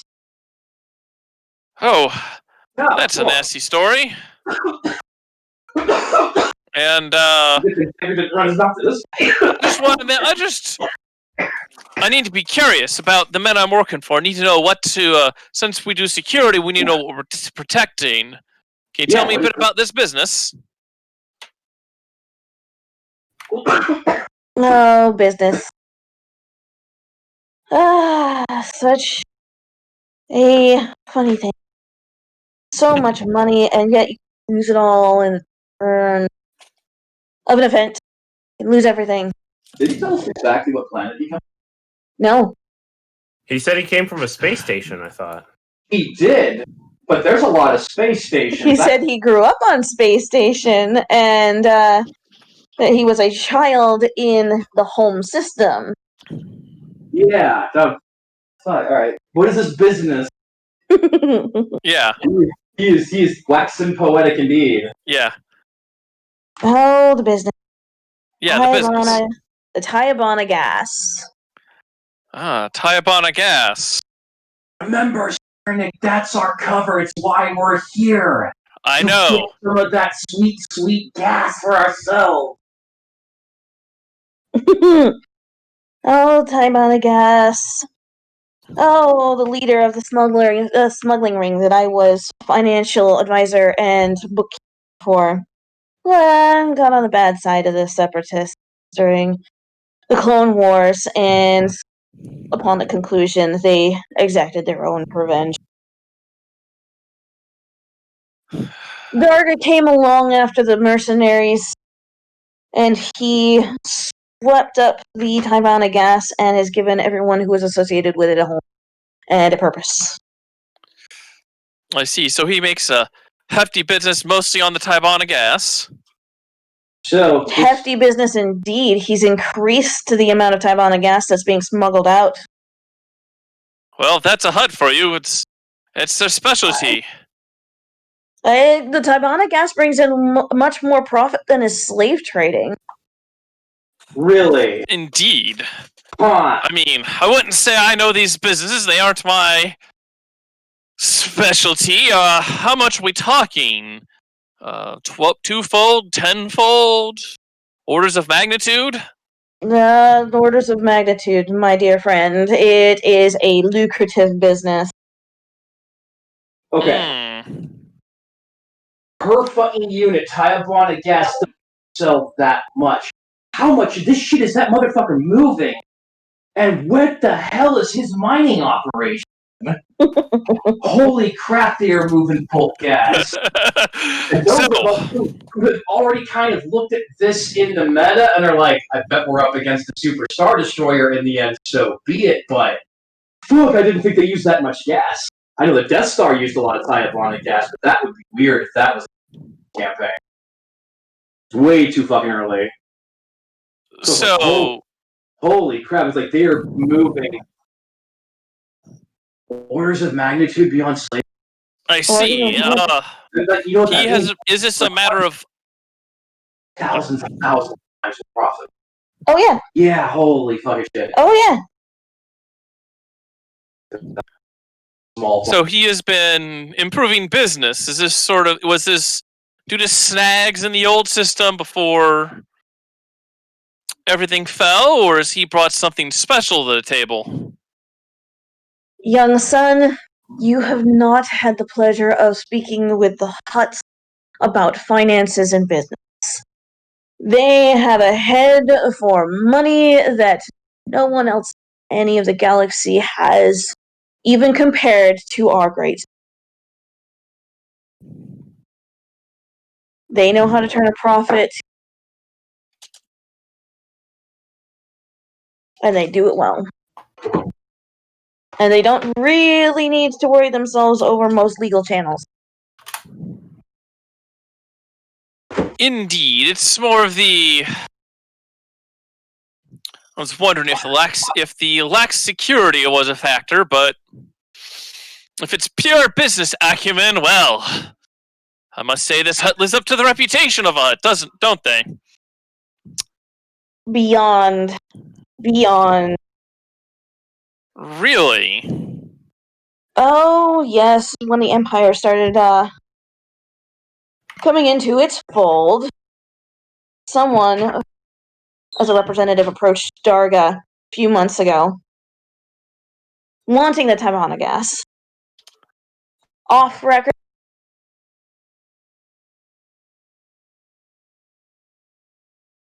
They did threaten the Hutt and his syndicate. But that is the way of things. I'm gonna assume that Darga told him to get that and bring it if that's the way it's gonna be. But then laughed and did business anyways. It was the way of things. They all bluster and they all threaten. But eventually there's always a mutual understanding. And a lucrative one at that. Profit in this case. They both do business. More than that, every canister of Taibana gas that is being produced by Darga's people is being handed over to the Empire. All of it being handed over to the authorities for profit. Really? That is strange, but That is a very direct connection. Straight through the heart of Rocket. Yep, that's profit. That's business. It's business. They bring their own ship to Bespin and load up the Taibana gas. They take it all and they leave, and Darga is more handsomer for it. What's that name again? Bespin. Bespin? Bespin. Yep. Well, Darga I does receive mean- some kind of goods in return. It's not strictly monetary that the Empire trades for the Tybana gas. I'm not certain as to what it is that Darga the Hutt is being given, as this paperwork does not cross my desk. you nor handle the does credits. Any credit chips. But I do know that there is an understanding between him and the Empire. They take the Tybana gas, they give him something in return.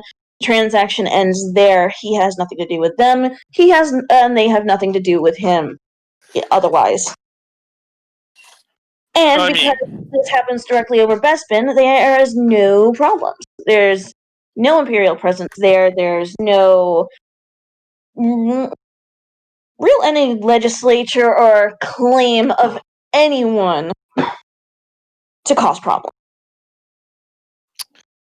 And that's how business is done. Magnificent. That is I can see why you're paid well, but you don't even know what the credit he makes is. You just know. I know of what the credit rate is after he receives whatever he receives from the Empire is. He is making a tidy sum, enough that he can keep his own quarters furnished well in the Cloud City on Bespin.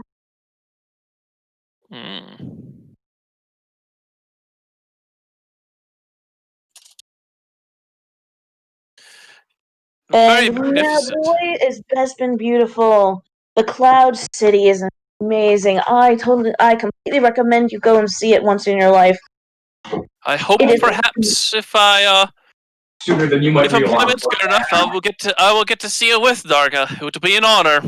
It is a small planet and such a small city in the grand scale, but it is magnificent. They take pride in their city, the people of Bespin.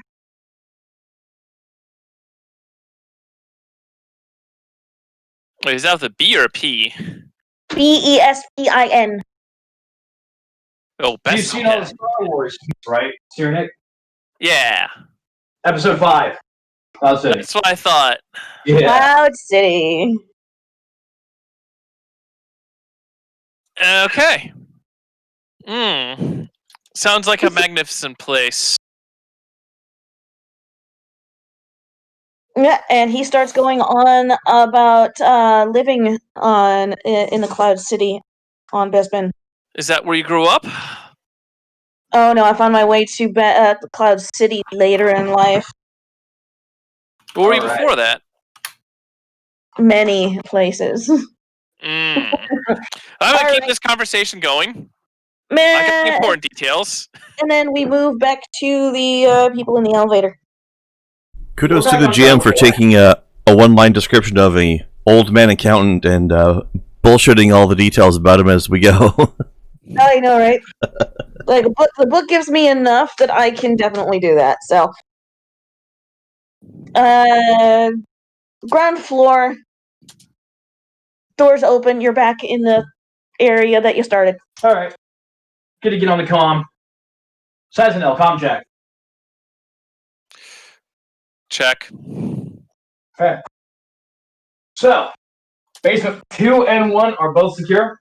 Basement 2 is a great big Gammorean pit. I think they have it perfectly well handled, and the food is all directly beneath our feet. Can I rack like text? Can I put like text mail to him? Like type something up while I listen? Send him an SMS. Yeah, basically. I mean, I would imagine that this was a possibility. He's just on friggin' video, the audio. We don't have that technology in the future. Or the past. Yeah, that's right. That comes with video, audio, and interactive technology. This is a regular ass, old school, I carry around a stick with short range direct communication. So, yeah. I have a data pad, so no, but I can send something to Matthias's data pad, eh? Sure. You could, but that would be like texting someone literally to get out of the... Right. Anyway, so, yeah, no, those are just the basic details. Like, yeah, B1, B2, both secure. We're gonna check the rest of the ground floor and keep going up. How's the old man? He is doing well. Learn anything?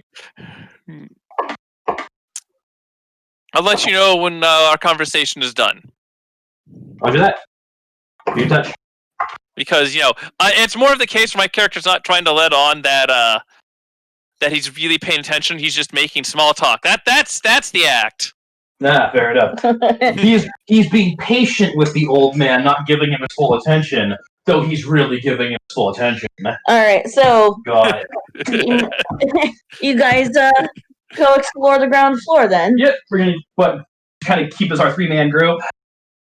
Alright. Yep. Two guns up front with like Matthias walking behind him like he's in charge. With two boys just projecting power. So you've got the guest quarters that leads into the main thoroughfare that leads you to the throne room, and assuming the kitchen off of that.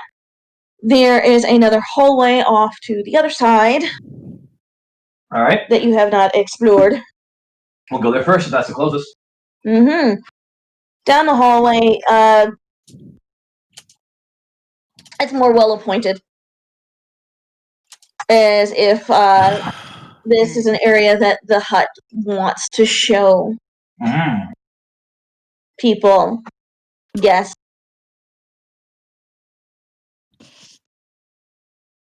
As you go through, there is a large doorway that is open that leads into an area that is alive. Alive? Plants. Like an arboretum. Arboretum? Yeah, that thing. Arboretum, like that? Arboretum? That's the one. No, actually, it doesn't look like an arboretum. Well, it is plant. It has pathways, it has plants, it has a few large trees. What you can notice is birdsong. Oh, I gotta go check that out. What the hell? Motherfucker's got a zoo in his palace? It's an aviary that he mentioned. Oh, is that what this is? Sorry, yeah.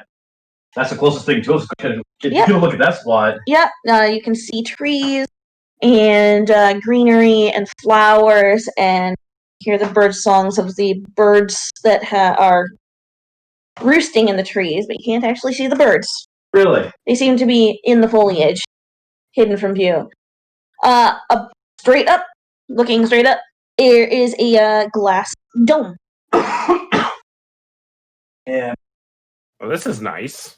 To bring in light, and it absolutely has light. Across the path is another door. Like, across the room is another door that leads out. Go through that. Alright. You're in another hallway. Where's Leah? Well, you can go left or right. T-junction? Let's go right for the moment. Alright, you go right. Check the turn. Right. Okay, so you go right, and then the hallway curves, and eventually comes to a large double door. Open? Closed? Closed. Secured? There's nobody around.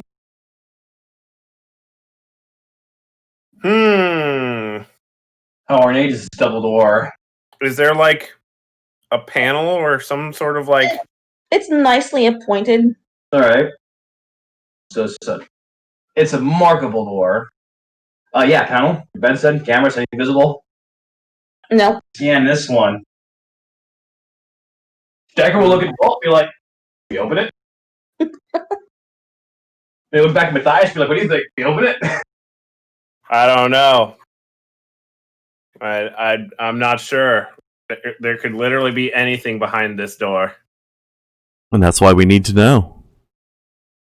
I guess we open it. Fuck it. I don't hear a party though, so I'll just keep my booze to myself this time.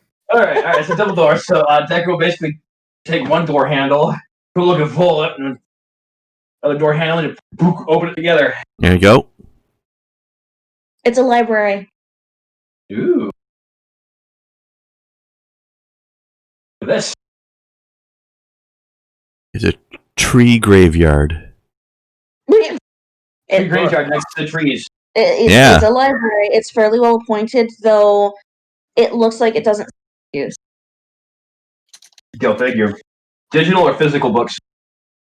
A little of both. So there's a console here.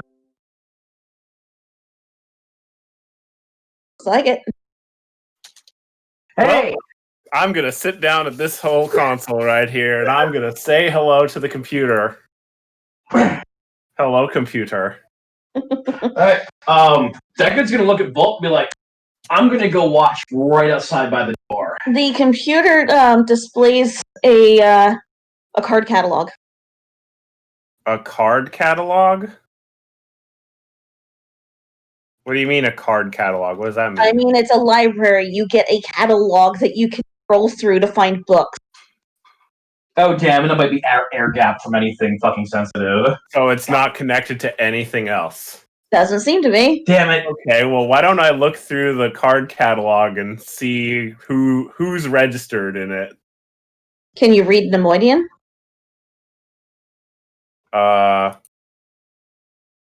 No. God damn it. How Well, dusty is this place? It's clean. Hmm. It's clean, it's just hasn't been used. It has a little bit of a stale air smell to it. Ah, okay, like those doors don't get open. All right, so this entire library's computer system seems to only be concerning library cards. As far as you can tell, you can't read Nemoidian. Yeah, I'm telling everyone else. Yes. I don't think we're gonna get anything out of this one, boys.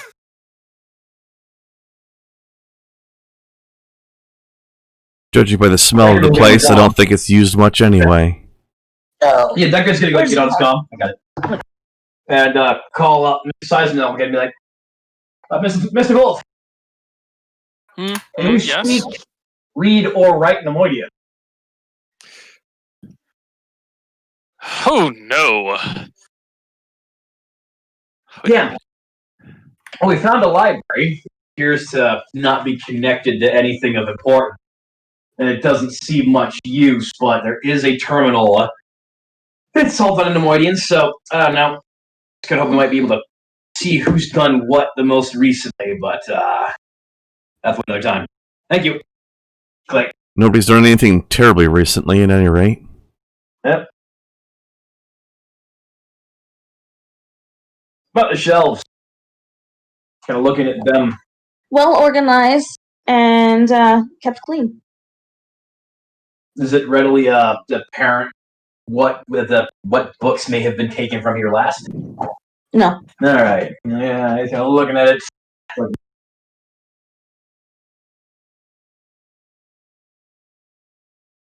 I hate being surrounded by this much information and having no access to it.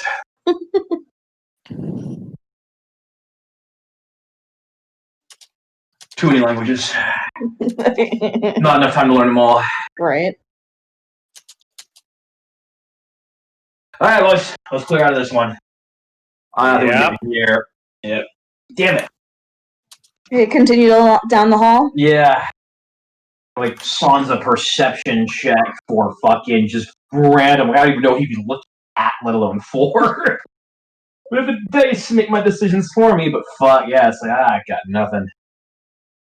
Well, here, I'll give you this. You do feel like you get the impression that this room is mostly for show, that it's not actually used for anything for the books. That it's Darga trying to maintain what used to be so that he can impress anyone new. Oh, he's the kind of guy. He's the kind of person who fucking has books just to like impress people. Wow. He's a hut. So what you're saying is that this library is kind of just more like when we entered, it's more like a museum. Kind of a collection. Yeah, it's not that it's used; it's being preserved. Yeah. All right, then that fucking terminal probably is just some fucking old piece that doesn't see any use either. Damn it! All right. Well, at least we know there's a library here. Suppose if we ever need paper to burn, we'll find it. All right. Well, So you continue down the hall? get back out, going straight. All right, you follow on. And there are 2 doors next to each other that you come up to. So walking down the hall, and then what? Doors on the right, doors on the left, or They're both on the same side of the hallway, your left side. They are next to each other, but they are absolutely separate. all right. Well then, door on the left, door on the right, door on the left, door on the right. I choose the left. These, All right. these ones have these ones have markings. All right. Follow the dice. He opens the first door. What's the marking on the left? It seems to be the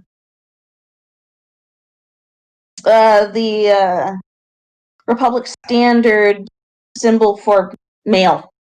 Ah. The mail. Restroom. No, you find when you open the door, Oh. All right. it's I guess you could call it a bathhouse, where it's got a giant pool. Are there like a shit ton of Gammoreans having a mud bath in there right now? No, there's no mud bath. The water is steaming. There are towels. This place is steaming. Oh fuck. All right, I know what the YouTube title for this one's going to be now. It's the Gammorean Spa. There are a couple of the It's those squid fuckers, isn't it? no. Well, I mean, maybe 1 or 2, but there's a few of the mercenaries that are in there enjoying a bit of a moment. A couple of them are on a bench off to the side with towels wrapped around them. You are actually in the water. Enjoying a sweet moment with each other. They do not seem bothered that you guys came in. No, I imagine it happens a fair amount. Bye, Toaster. No. No. How do we get? Yeah, toast. Have a good one, Toast. Take it easy, buddy. Toasty toast. Kai is admiring this place. The toast with the most. Toast with the most. All right. The most toast. Yeah. No, there's Cheeto. There's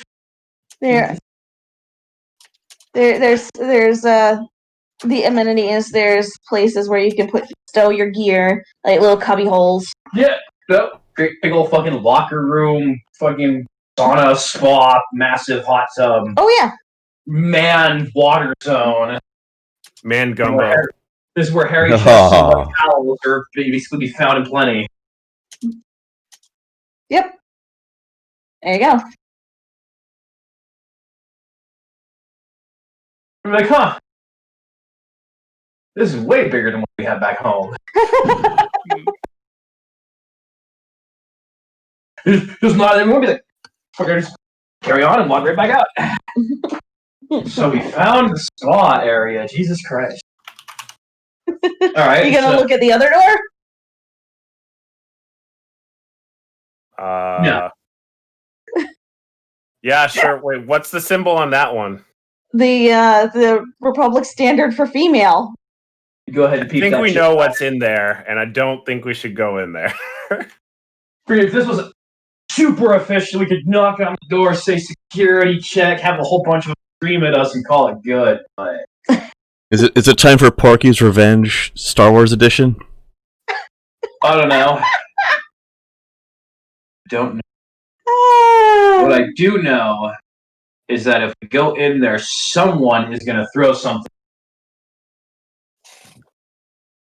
And with our luck, it will hit Matthias, and the booze will end up in the water. If you want to try to roll, Kai, go ahead and let me know what your result is.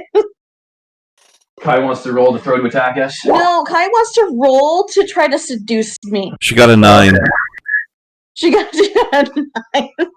No, I'm sorry. My hand already. I don't believe that, Kai. All right. Well, yep. So walking on past the boss. Yeah, Kai rolled a natural 69. And you'll send a photo? D100. Where are you sending the photo? I'm sure it won't be doctored in any way. All right, so you continue down the hallway, away from the bathhouse spa thing, and it looks like that your hallway has looped back to the start where the original door for the aviary is. All right. Well, back at the central walkway then. Okay. Got to the central walkway. Yeah. Yeah, so I'd say our patrol will continue in this vein for some time. Mostly us just checking whatever fucking rooms we can walk up on that no one will prevent us from checking. So far, you really haven't seen many people? It is quiet, isn't it? Well, when Darga's not holding court, you have to find something to do.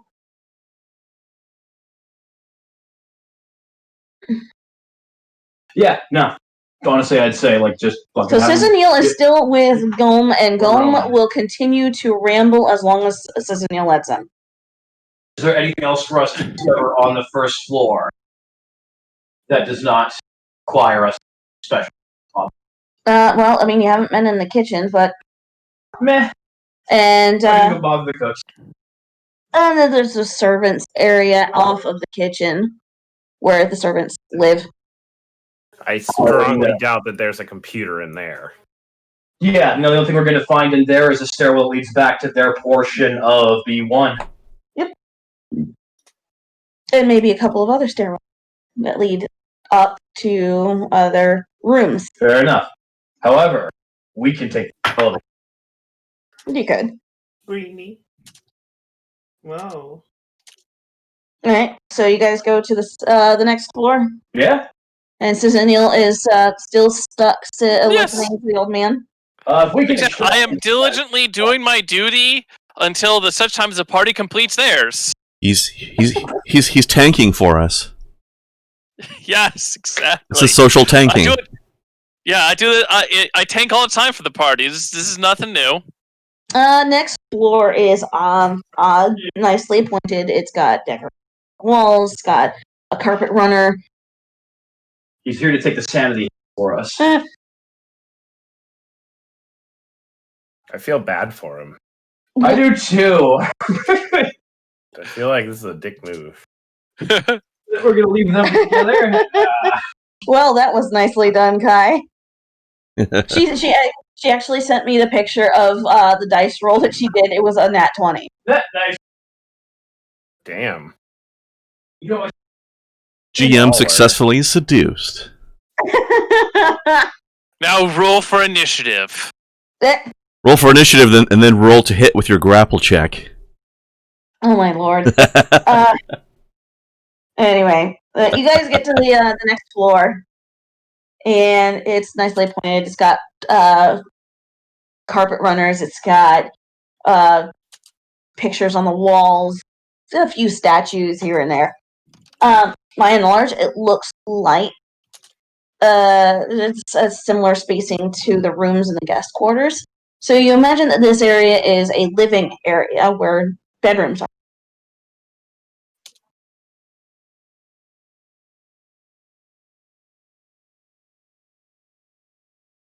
Like probably the staff, I'm guessing. No. Or is it like really nice living quarters?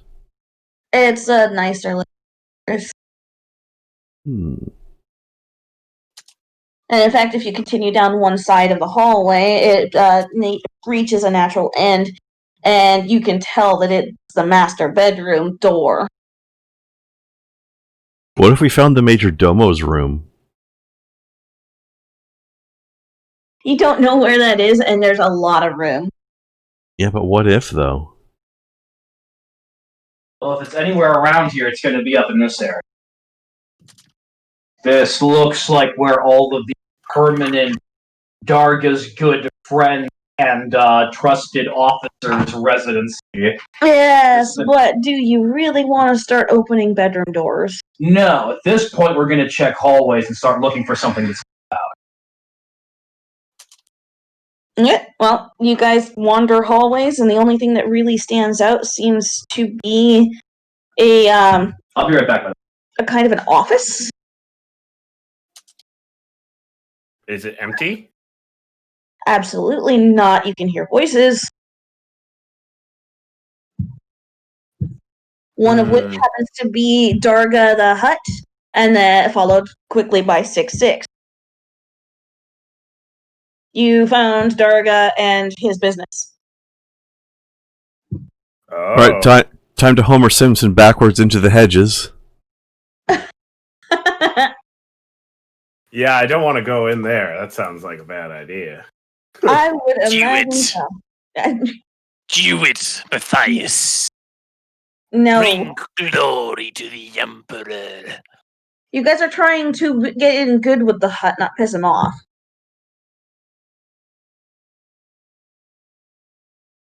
Yep, let's get the fuck out of here. We were never here.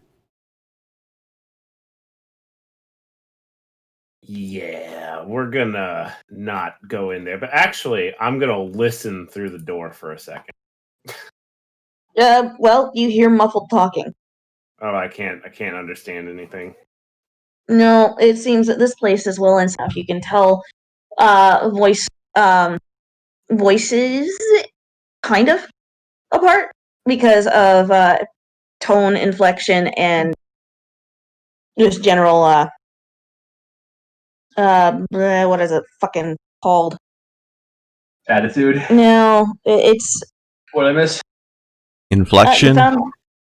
you found Darga's office with Darga in it. Did you look at a fucking desk? You don't know. The door is closed. You hear him talking. All right, Along with 6-6. But we can't tell what he's saying because it's too muffled. that's fine. It seems that the office is. And so we're gonna Homer Simpson fade back into the Yeah. hedges at this point. Why don't we go ahead and leave? Yes. We would only interrupt a proceeding like this if we had something important to bring up to him. The data chip can wait until he's not busy. All right.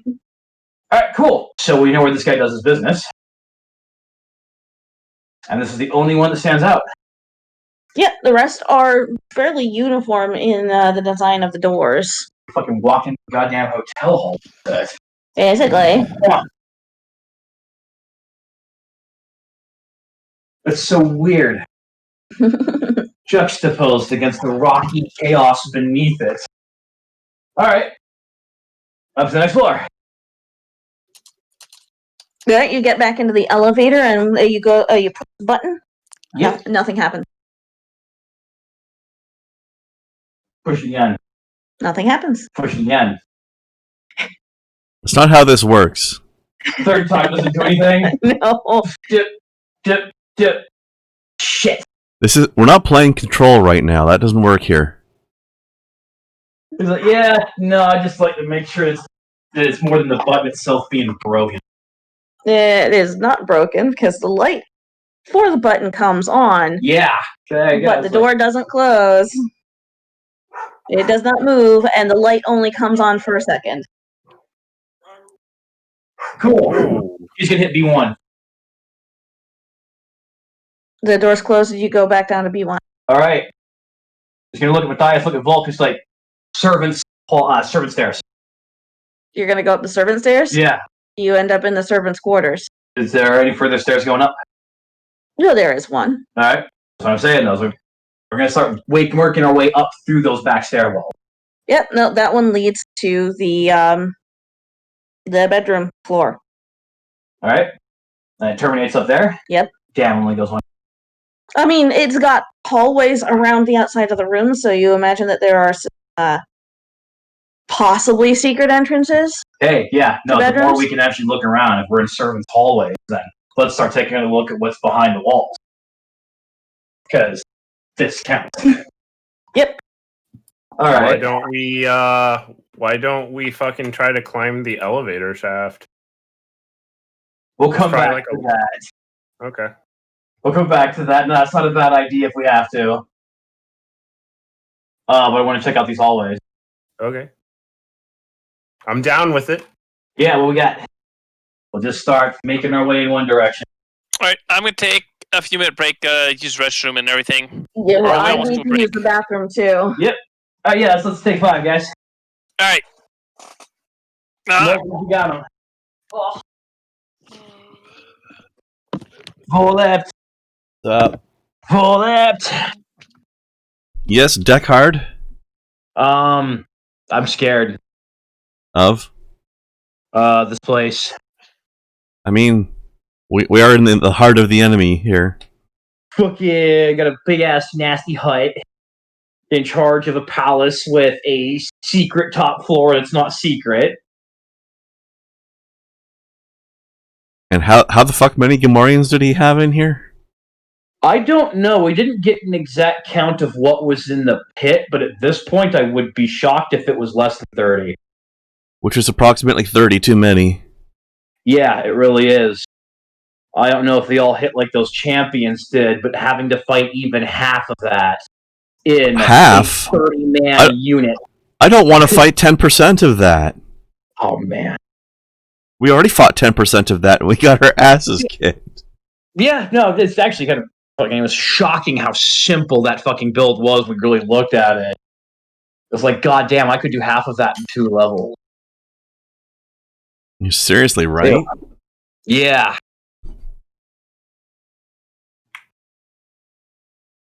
God damn. Do. There's that. Got the Empire dealing with this, and once that information gets out, things are going to start coming together for Deckard at the very least. Because a project like this would not be something that any single member of the Imperial Senate has any knowledge of. Even the members of the Senate that openly support Palpatine would be completely in the dark about something like this if it's being done through these kinds of channels. Yep. Agreed. Weren't we also supposed to try to slice into, like, his communications dish or something? That's really kind of what the adventure right now has been. Anything we could glean off of that, absolutely, yeah. We should see if I we would can get love to that. get into their communications and figure some bullshit out. But Yeah. that shit very well fucking hidden. And they have very little of it, so this man is definitely trying to keep this place a secret. And that means no comms in or out outside of his direct control. Well, I seem to recall... I know it's been a while since our last session, but I seem to recall that 66 was telling us something about we needed to get into like some sort of tight beam communications sender dish thing. I So assume that's the 3rd floor, yeah. Yeah. No, he said that he had been monitoring the tight beam communication, and he had gotten all that data to use. Oh, he did it already. Okay. Yeah. So what exactly did he want us to do again then? You need guys. We needed to decrypt it. And we did. Well, maybe instead of interrupting the GM, we can let her answer. Oh, I'm sorry. We did. I did. I said you guys decrypted it. Oh, that was all it was? Okay. Yeah. My bad. Yeah, it's just that it's been like 3 weeks, and I don't have a great memory in the first place, so... You tease, Kai, but this particular Janissari is in possession of computer skills and a totally terrible comprehension of the English language. But I suppose all fucking ultra nerds can be accused of that, so... What did Kai say? It's a shame you don't have a great Jedi. They could crack that comm dish easy. I'm just sitting here going like, blah, blah, blah, blah, blah. Yeah, I know. Poke fun. I'll take it, because turns out I'm the closest goddamn thing to it. And, yeah, no. If we didn't have Matthias as the fucking star hacker, I'd probably be stepping up those computers way more often. So, ha! Leave it to the expert, though, yeah. I am the expert. What? I'm not a Jedi and I'm not gray. I am red.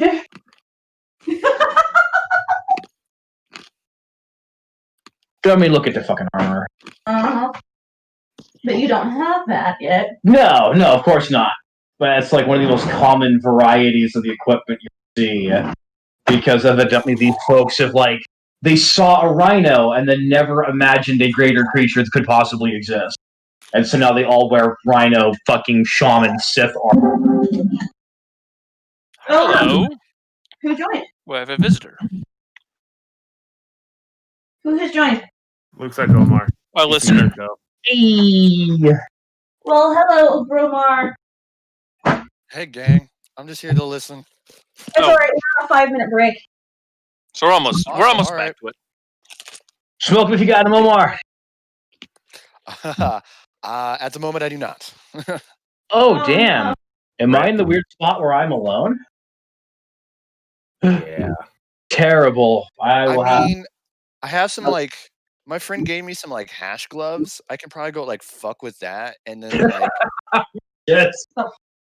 yeah, and I mean, it's good shit, too. Because the hash she fucking rolling out off her gloves is, like, fucking mwah. So it hits like a motherfucker. It's just the tedium of sitting there and doing it. You would have to explain that to Candace. I only know the term. I don't really know what it entails. Hey, Twitch stream, you're about to get an impromptu fucking chat about drugs! Children, turn the fucking TV off. About that. Children pay the most attention. They really Okay, are. so If there were children listening to this in the first place. Could be my something. friend who works in the cannabis industry, she goes and trims weed. Obviously you have to wear gloves when dealing with weed because it's a very sticky substance. Yeah. After you are done with it, the employees are allowed to like keep their gloves, and basically you can go home and basically unfurl your glove, and basically what you do is you set it out, and all that caked on keef and oil and residue from fucking dealing with the weed eventually dries up, and you just peel that shit clean off. It's essentially some of the most strongest shit that you're going to get from any weed. Yeah, It's all that super fine residue and shit. isn't that what we make hash out of? Isn't hash essentially? That is hash. That's basically what hash is. Is basically keef. Honestly, it's pressed keef. There you go. It's the oil that makes that stuff sticky. Yep. When you get this pure oil form, it's got a way higher THC concentration. Yeah, Well- it's a combination of basically oil and keef pressed together into bricks. And my father had my mother try this for the first time of any drug use when she was 17. I mean, awesome. Hash is pretty I mean, good. I look at it, that was all she needed, says Monica Gagne here. Candace's mother. To be convinced never to smoke anything like that again.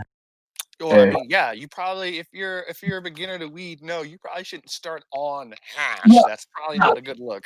Anything more than take painkillers in her life. Hadn't smoked anything, not even cigarettes. No. And then this guy was She like, must have been on her ass. yep. Oh my god, Dad, you're a fucking idiot. Oh yeah, no, that stuff's potent.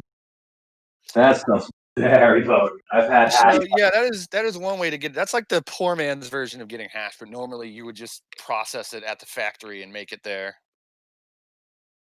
which is much easier to do because they have the machines to do that versus you sitting there and scrubbing shit off of a fucking glove because poverty. Or you could make sure to trim your Shit, man. buds before you smoke and make cigarette that way. Yeah, like I said, there's plenty of ways to do it. This is just the way that people who don't have access to that do it. Well, here's the thing: is even if you did, that's not a bad way to go about it. Yeah, true. Like, no, man, I can imagine the Virginia folk getting into farming this stuff. It's something my father's wanted to do with the land for a while. It's really funny.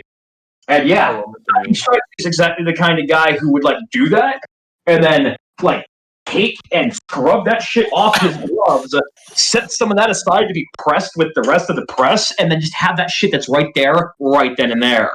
Because that's not the impoverished man's hash. That's your working fucking hash right there. That's the hash you earn simply doing the job. That's not even counting your pay. That's freedom hash. Fair enough. Well, that's me. I'm over here making tons of freedom hash. Shit. she has basically more hash than she knows what to do with. So Yeah, I'm just like, she could be making. That's all I'm saying. It's like that's no, we're honestly thinking about like we should probably put some of this shit to work. So yeah, nah. If the issue is you don't have the money to buy the real shit, become the real shit. yeah. Then you'll have money. True that. So yeah, but I've been she'll give me like a bag of gloves or something, and I'll be like, oh cool, and I'll just sit there and just over a paper plate, just gingerly taking my time as I roll hash off the gloves, the dried kick-off hash off the gloves, and just collect it. It basically, honestly, it looks like keef by the time you're done, except for like the large clumps that get mixed in with the oil and then like set into like globs of like fucking little mini hash bricks. Mini hash. Yep. Kai has had hash. Why does that not surprise me?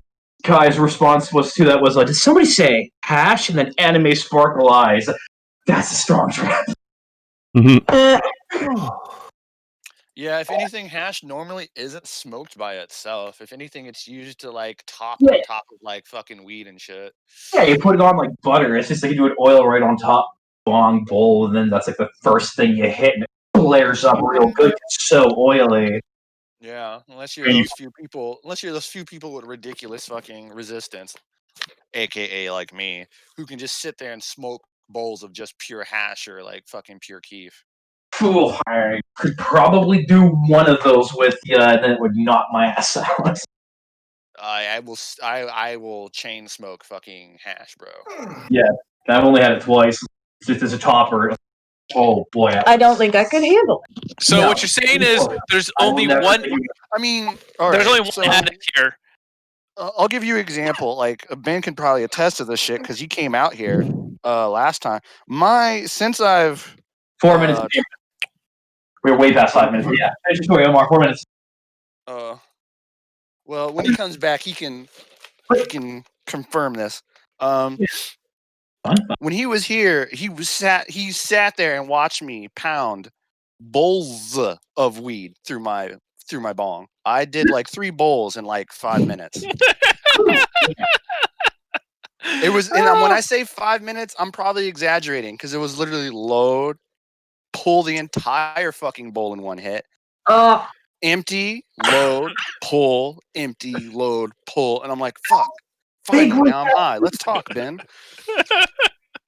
Oh god. So no, when I tell you I'm King Chiefum, I'm not fucking joking anymore, dude. I believe it, man. I literally look like a dragon now, dude. I blow out plumes of smoke. I believe I've seen images of that. Maybe one. Yeah, it almost looks like I'm vaping. That's how thick it is. Yeah. Yeah, that sounds about right. Chat, I have a Chesm. I'm going to see if I can make her talk. Kitty, say hello. Meow. No, Yep. she's licking herself. Right in front of everybody? Yeah. How rude. Hey, man. Sometimes the pussy got to lick itself. God damn it! She gonna make you her sick slave. I think I am going to respect as it goes straight away to that. Yeah, yes. Oh shit! Because that's been an issue on this. There are lines I have refused to cross ever, let alone here. Oh man. Like I have not bullshit to tell you about the caliber of the people I've known. Basically, I'm Ben and Omar.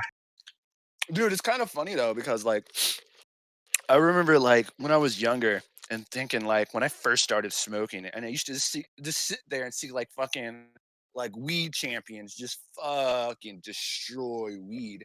And when I started smoking with fucking Jamaicans and shit. So and their whole culture behind weed is a totally like different thing. For some of them, it's damn near a religion. So For some of them, it is literally a religion.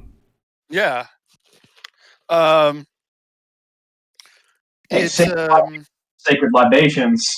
Yeah, Does give us the herb, as it's called.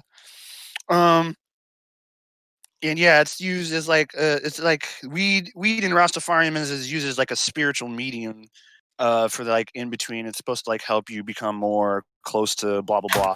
I forget the whole rule set. I used to know all this shit. But anywho, yeah, and so these men. Oh, let me tell you about how these motherfuckers used to sneak weed into fucking the Boston Harbor. So,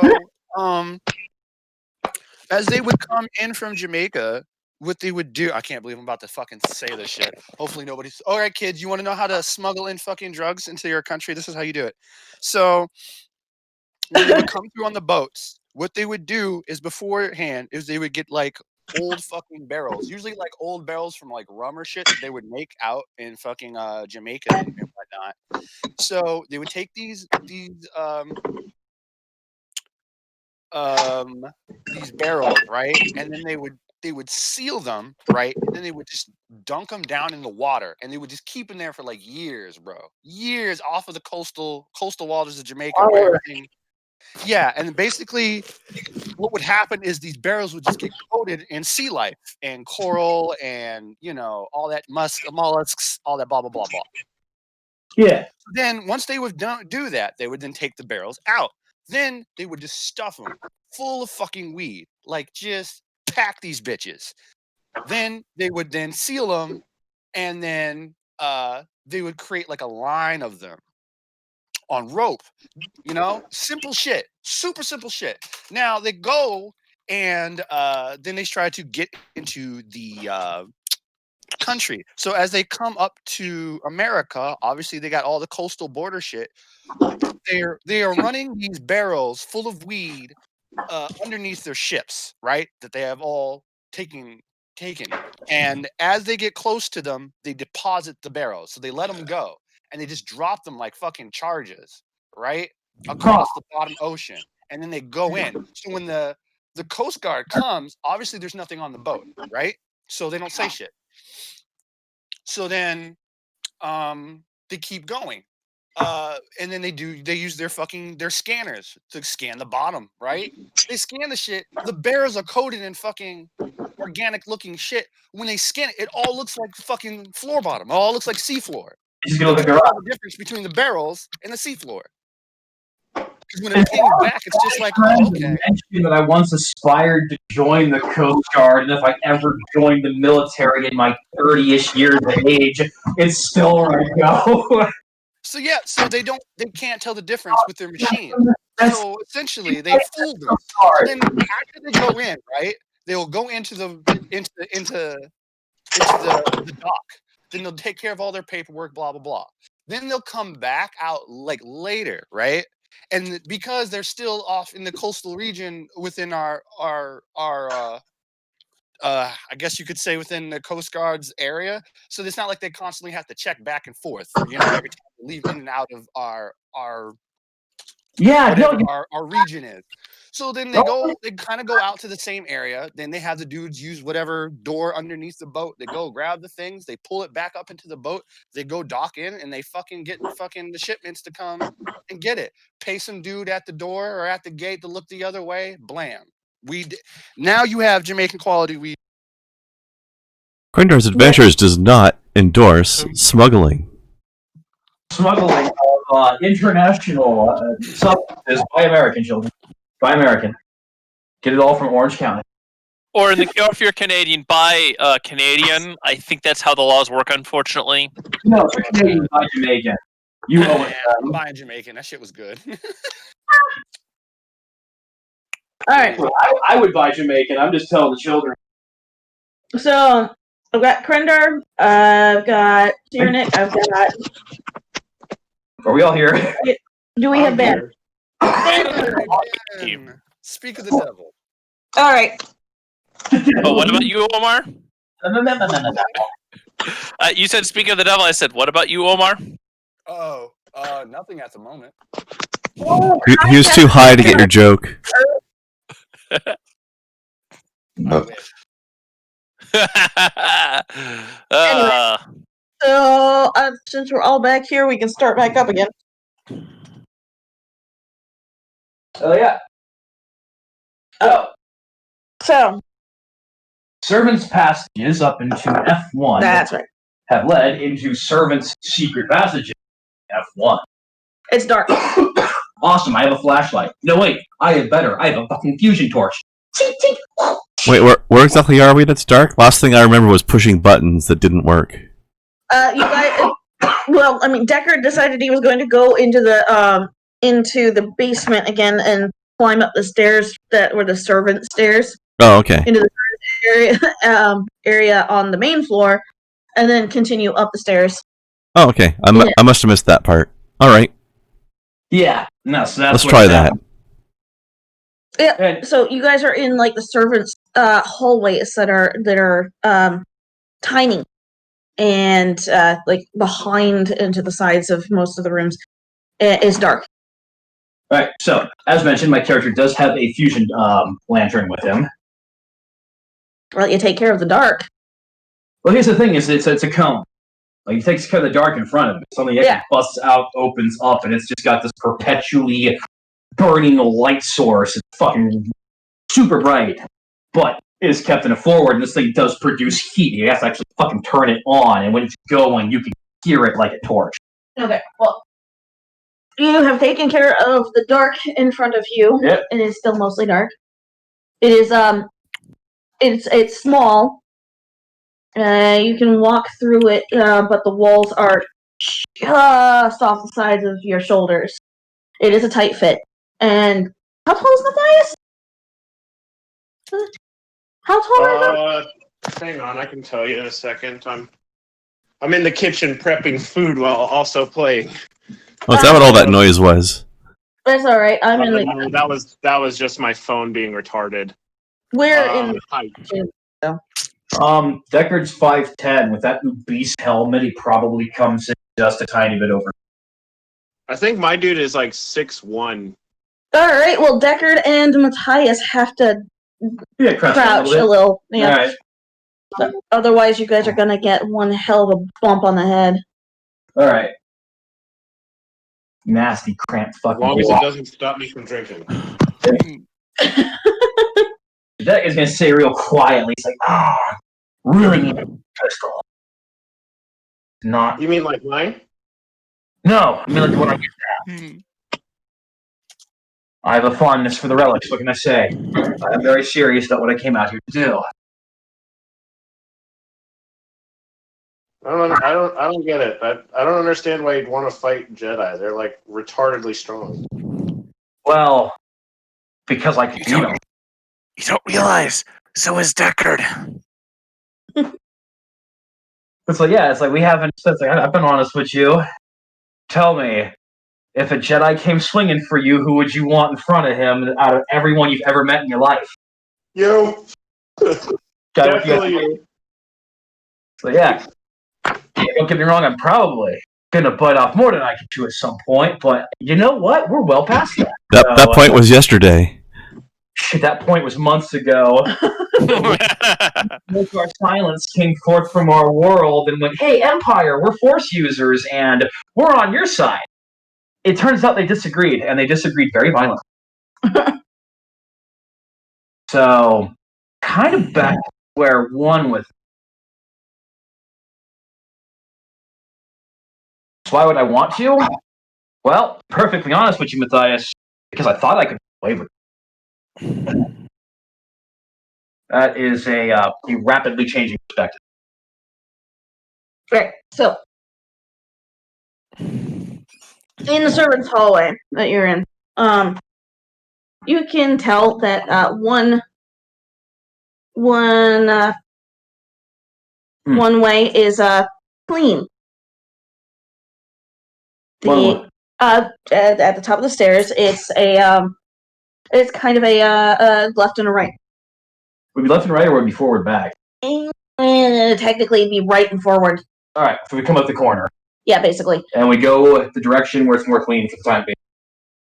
We trod the ground that's been tread to see what everyone has been doing. The other path is full of dust and cobwebs. Absolutely looks like it's not. We'll come back to that one. You go down the clean one, and I am reaching out with the force at all times. You can feel people in rooms as you go. All right.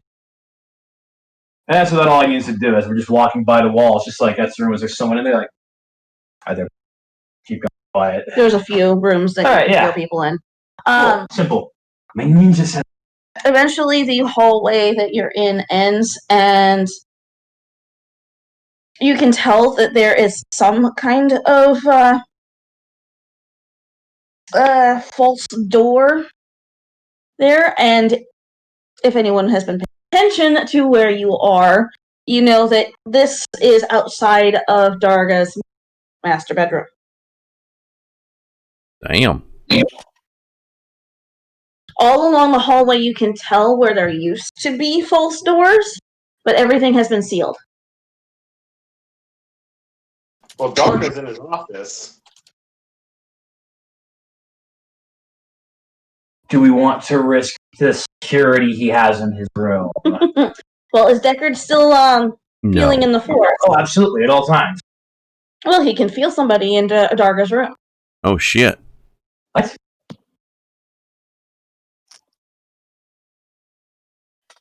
All right, roll that force check. I need to get more specific. It's like, hang on a minute, guys. There's somebody in here. All right. Well, let's take a look and see. Use the force. Oh, you got a 19. It's not bad. Just having the ability to use the force to like detect things on the other side of the doors is super fucking useful. Mm-hmm. Yeah, well, you can feel things in the force, and people and anything living Resonates strongly. through the force. Yeah. Moments like this, though, it's like, yeah. So, what's he got? Anything? Just one life form. At 19, it is it's actually 2. There are 2 life forms in that room. There's 2. There's the Major and also the Domo. No. Does he sense the dark in that room? Because surely, as he reaches through the force palace, the dark side. He doesn't feel the dark side, but he feels anger and a fair amount of dejected accept. There's 2 people. 2. And those feelings are coming from one. It seems like they're coming from both.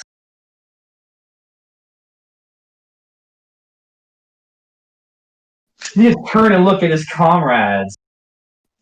Whoever's in there, and they have submitted to circumstance. Slaves? Possibly.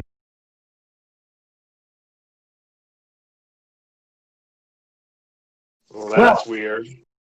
Well, you need to look back at this. This is all nice and clean and everything. Mm-hmm. So this is how he gets his food to his private quarters. It would be clean because this is the well-trodden ground. He's going to knock on the side of the wall. And then say, "Come in," and open it right up. Well, And when he strides in, he's going to stride in like he absolutely deserves and belongs to be there. Like, yep, this is every fucking day. well, the 2 people that were in there is a human and a Twi'lek. All right. Female. Both? Both. Go figure. All right. Well, this chamber is absolutely opulent.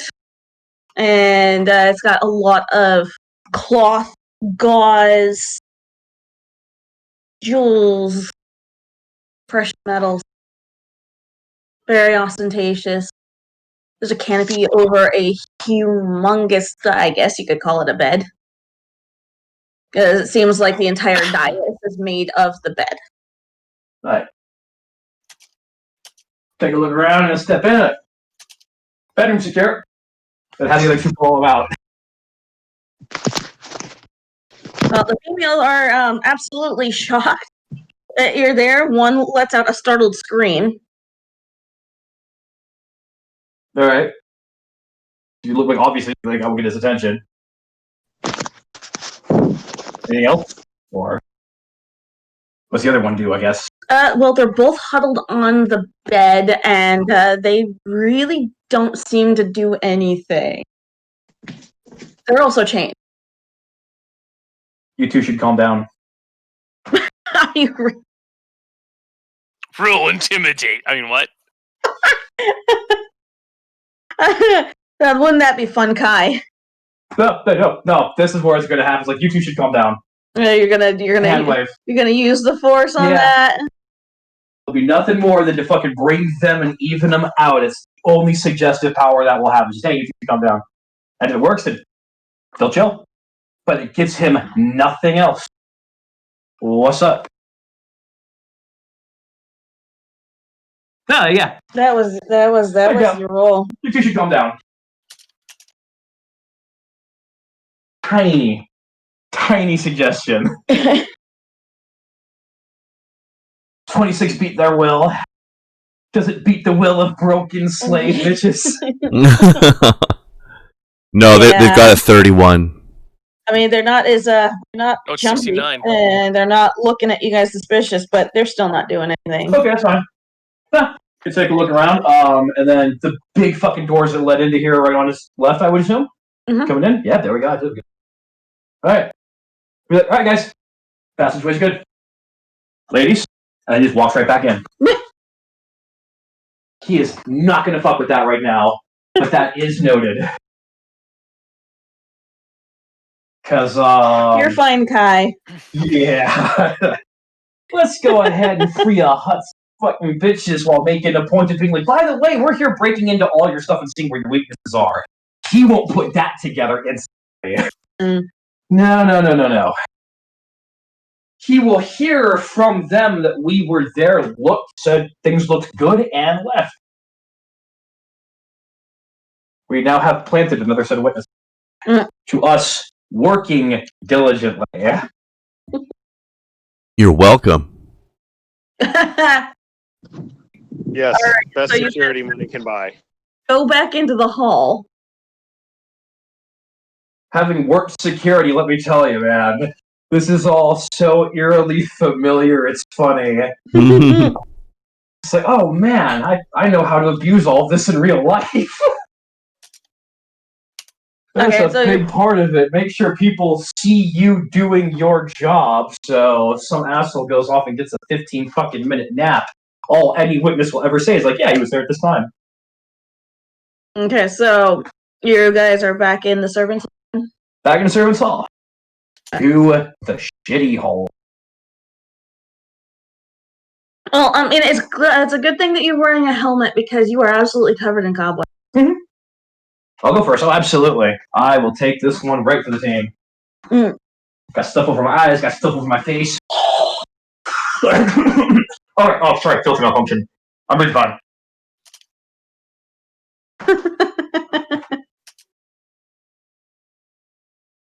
There's still enough dust and cobwebs for the others to get a layer on. Oh, yeah, I would imagine. That's just like all over the scene. Uh-huh.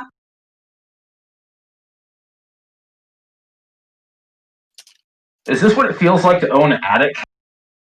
I heard a lot of attics look like this. Who is following behind Deckard? Because you guys are gonna have to go and see. This guy. So Matthias is right behind Deckard? Yeah. Alright, Matthias, you see a spider on the back of Deckard's head. I'm just gonna smack that shit. You stop it. What the hell? And why is the back of my head suddenly damp? You had a bug, dude. I had to help you. Oh, how big was it? Just show him this mess on your hands. Oh yeah, I'll just show like the goop. Probably like this big. Oh Jesus Christ! If one of those, yeah, bro. Yeah, please keep them off of. Yeah, dude. I already know. You already know. size thing. It's not that big, but the goo it makes covers the whole palm. So it's like, The worst part is that Saizenel feels slightly disappointed at you two and doesn't know why right now. I could hear that in the way you were breathing when you was like, is this what an addict feels like? It was just a moment from your mind. It's like, oh my god, these plugs.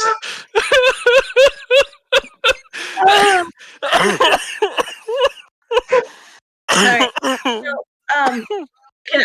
in this hall, you can tell that there were false doors. Oh yeah, that shit. Now we got myself. You okay, But- Seer? Also sealed. Alright. Muted myself. All right. I'm one with the force is with me. Yes, I'm just laughing at the lack of glass. As Deckard goes, he still feels people in some of the rooms. Yeah, at this point he's gonna trace in his hands along portions of the wood stone. Yep, no, eventually you get to the end of this hallway, and it's the office. And not only is that door sealed, but it has been what seems to be boarded and stoned. So they made a new wall over the old wall. Uh-huh. Well, nothing to do with any of that then, huh? Mm-hmm. I don't think we're getting in through there. No, we are not. And even if we were, it would lead us right to the last place we want to be. Alright. Well, damn, this is a bus too. So, Matthias, I do believe there was a plan about climbing the elevator shaft. Yeah, dude. Why don't we just walk out with the elevator down the ground floor, and we'll just climb up to the floor that it wouldn't let us on and force the door. That's risky. That's going to set off some sort of an alarm. Well, even if it doesn't, we're going to have to open one of the doors down there manually, and once we get up, we're going to have to open that one manually, too. They will know that we've done this. Yeah, is anyone paying attention? We could probably use the emergency exit in the elevator that all lifts have had since like the great elevator accident of I don't know dates, but 300 years ago. It was all, dude. We talk about it in space station slums to this day because like ever since then, apparently the Republic has regulated that all elevators. Oh yes, and huts are well known to follow all Republic regulations to the letter. No, well, this wasn't built by the hut. Great Federation building. And they did while they were with the Republic 300 years ago. Yeah, and there's no way he's retrofitted anything since then, right? Well, I mean, he could have. Only these secret passageways. I don't know. Like, what do you think? There's an explosive that's going to be on top of the elevator if we pop that hatch? I mean, we can hope for a while.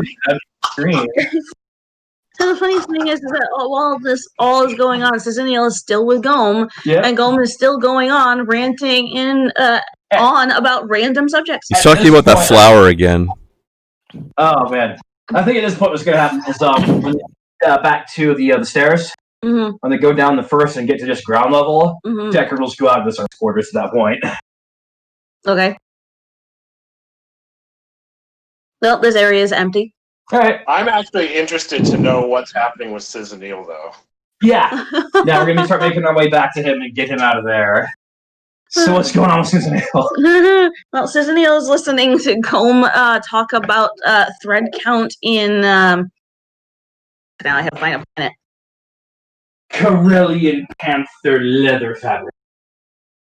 Sure, we'll go with that. Fur is like... It's so long. Right into or something like that. I have no idea. It's a panther part. A what leather? Corellian panther? Corellian panther leather fur. You're going with as many words stuff into it. Gotcha, alright. Yeah, like I think it's a Corellian sand panther. The name of the creature. I'm thinking of those Carillion Panthers from Final Fantasy. I can barely hear you. Oh, I said I was thinking of those Carillion Panthers from Final Fantasy. My bad. Yeah, no. Well, the tentacle ones? Exactly. Terrifying bastards they are. Yeah, no, just he's talking about thread count and quality and specific weaves. So, see, this is something I can imagine Susanel's actually able to keep up with. As a nobleman, born into high society, he must keep up with the latest fashions. Are they talking fashion when we arrive? No. We aren't. I'm pretty certain. No. He's talking about the fashion of dancers, exotic dancers, probably. No, he's talking about fabric and shoe, thread count. He's talking about fabric. That's all very important to people with a lot of money who want to know exactly how well they've dressed. He's talking about fabric and for blankets. Well, even then, have you ever had a blanket that's got a minimum 1,400 thread count? It's cotton. It feels like you're laying under silk. Yeah, right. See, at that point, you're handed a data pad is handed over, and there's a text file open, and the text file mentions, the business was the Tijuana gas smuggling taken from the previous owner back when the Separatists killed him, and that all of the Tijuana gas goes to the Empire for massive profit over the slave thing. So basically, you get the sum of all the juicy stuff he mentioned. You do know they're not there, right? Oh, sorry. I thought you said they were Thought you said they were back finally. No, we're making our way back. I was laughing at the prospect of coming into you guys talking about suits because it would be so fucking aristocratic. I know, Sitting here but I going, have it ready for them then. attic, and you're just like, why, yes, Reginald, my 2,000 counts for Carillion Panther. Fabric hide jacket cost me 10,000 credits back on the market 90 years ago. Today it's worth 3 times as much because the animal went extinct. Basically. Yeah, see, you get it. Oh my. Man, I have that ready for them then when they do get there. I'm sorry, that mental image of just this group being that fucking plebeian going to servants' quarters and getting cobwebs on them, asking dumbass questions.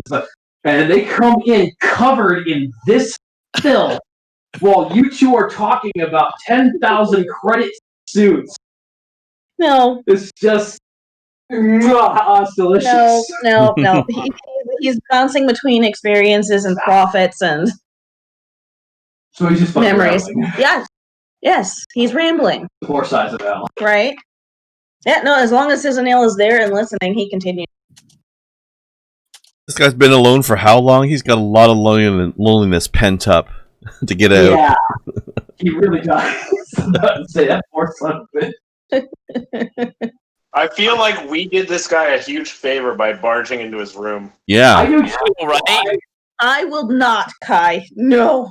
I had a momentary reservation. Yes, you will. Being clear he was old and dedicated to his job and was just like, fuck you guys.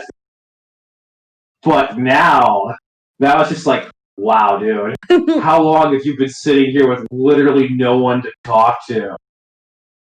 You'd think that him and the Major Domo, I know it's a Derosian Nemoidian thing, but they're like, surely those two could at least get it off on some subject. But no?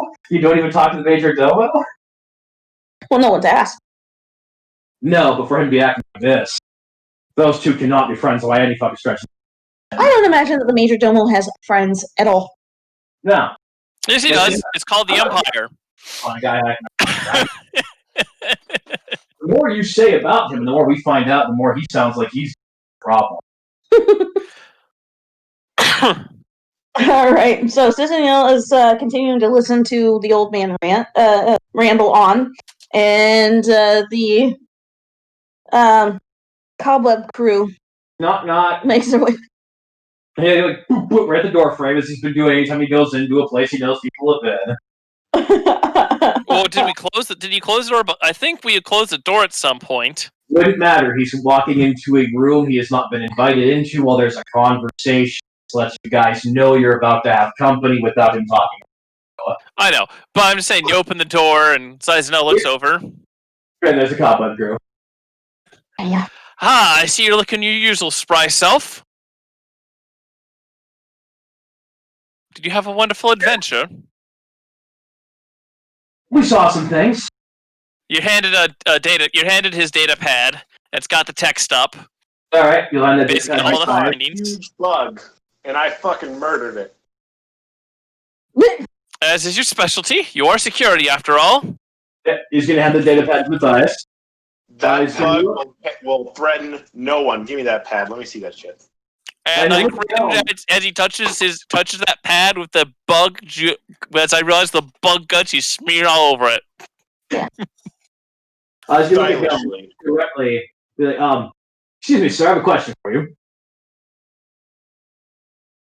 You may ask. How do you get to the top floor? You need a card. And how, pray tell, would one acquire the privilege of a card? Oh, there are several ways, but the most reliable would be for the hut to bestow upon you the master card. Shit, straight to the top. Huh?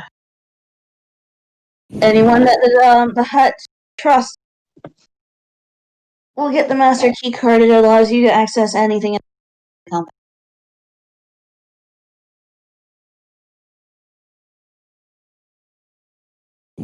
Really?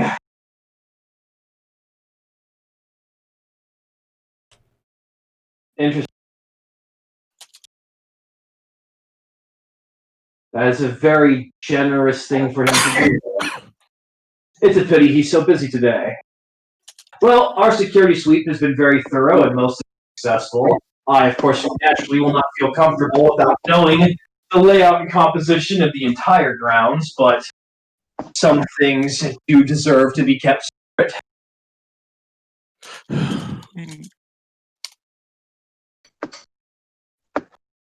Well then, thank you for your time, Gum.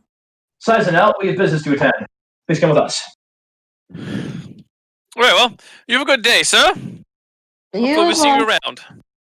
I am always ever here. Come out for dinner sometime. Or not. And then he'll leave. Get the fuck out, get the fuck out. Okay. So we have all four of us then? Yep. Alright. Does my bottle count as an additional party member? No. If it does, it's a party member that's cost 9. Your bottle is the party. Fair enough. Hey, he is our spirits. Oh my lord.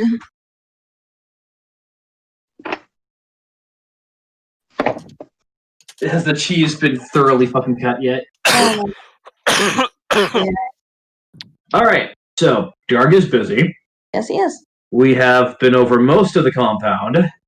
We have not observed the very bottom, but honestly, guessing that we are not going to be that brave or that stupid. I'm not sure which one of those it's going to be. It's a fine line between the two sometimes. Hey, I didn't see a fucking lock on any of that so far. That has literally been an invitation. I get it. It's a shit ton of Gammoreans, and we're not Gammoreans. But I feel like 30 Gammoreans counts as a lock.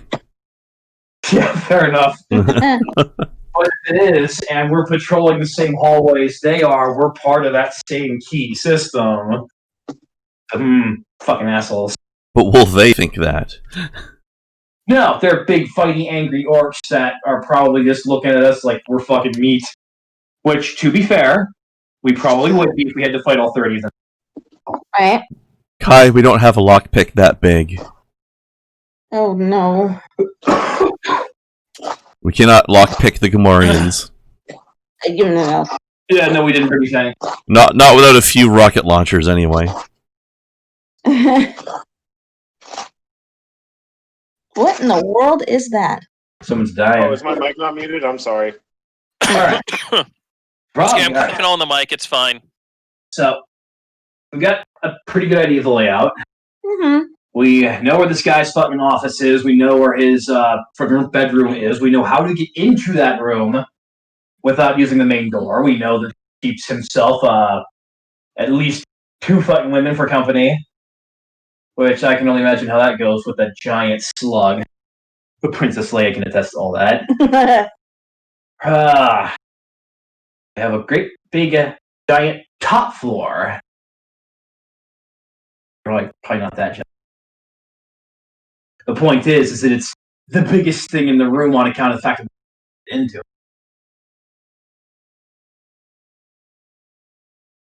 No, breaking an entry sounds fucking lovely right now, but chances of getting caught doing it. We'd at least need to observe if there were timed patrols, and then be lucky enough not to get caught opening the top door, even if we got through the bottom just fine. We got no idea what's up there. Why don't you use your awesome space wizard powers to figure out if there's people up there? I think I have to get closer than that. Further out I reach, the more I just feel in every direction. But if he could get up there, then yeah, at the very least, we'd know whether or not it was safe to open the door. There is that. I don't know. I think we should be patient. Agreed. This is a stakeout. Yeah. We are here to infiltrate and gain this man's trust above anything else. So everything that we can take that's not bolted down, we've taken so far. We want to hurt him. We have direct access to it. It wouldn't be that hard for us to make an assassination attempt if that was the play, but that would be dumb. The point is, we have quite a bit right now. We also have all the information that Saizenel obtained, which gives us a piece of the puzzle. It's like this guy's giving them everything. It's all under the table. And as Deckard is very keen on pointing out right now, like in character, it's like that means no one in the Imperial Senate is aware of this project. Not even Palpatine's 800 plus sycophants. He's keeping the secret from even his most avid public supporters. Yes. And it's funny because what do they need so much gas for? Well, I didn't get exact numbers. The only thing I know about Teobonic gas is that it's taking production of certain blaster variables, but yeah. That's what I was thinking. I figure that the gas is probably just for fleet ships or guns or something like that. Yeah, he looks over at that. It actually looks like probably a whole crew, but because everyone would have a different reason to know. It's like it's turbo lasers that because that's the only thing I can think of. So where are you guys having this conversation? We've come back to one of our room. Privacy. Yes. Okay. Well, as it has been quite a while with your adventure wandering through the entire mansion, a few hours have gone by. Oh yeah. Hell yeah. There is a knock at the door.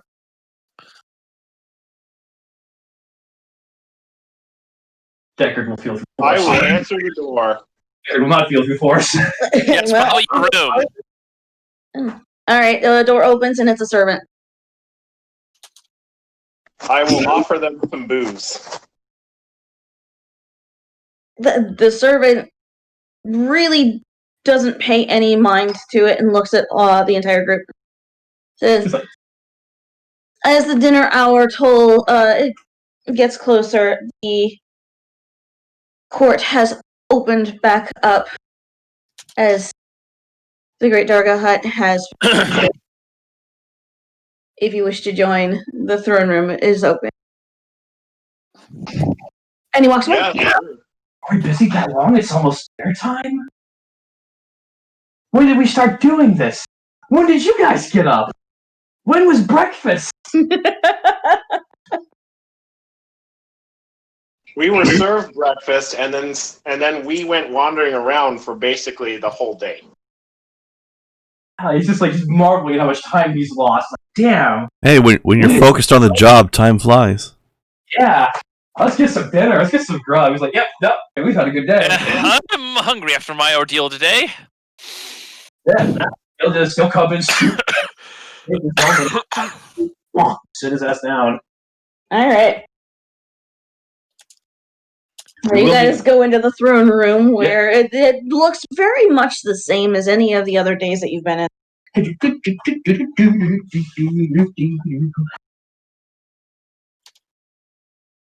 Food, drink, drugs, music, dancers, whole nine yards. How's Darga looking? Where's he at right now? Darga's up on his dais as usual. Who's the cat? Who's on top we have in the room? He has a slave girl chain in his hand, and he is having her feed him. This is one of the two we found earlier? No. Okay. Good. He hasn't heard that yet.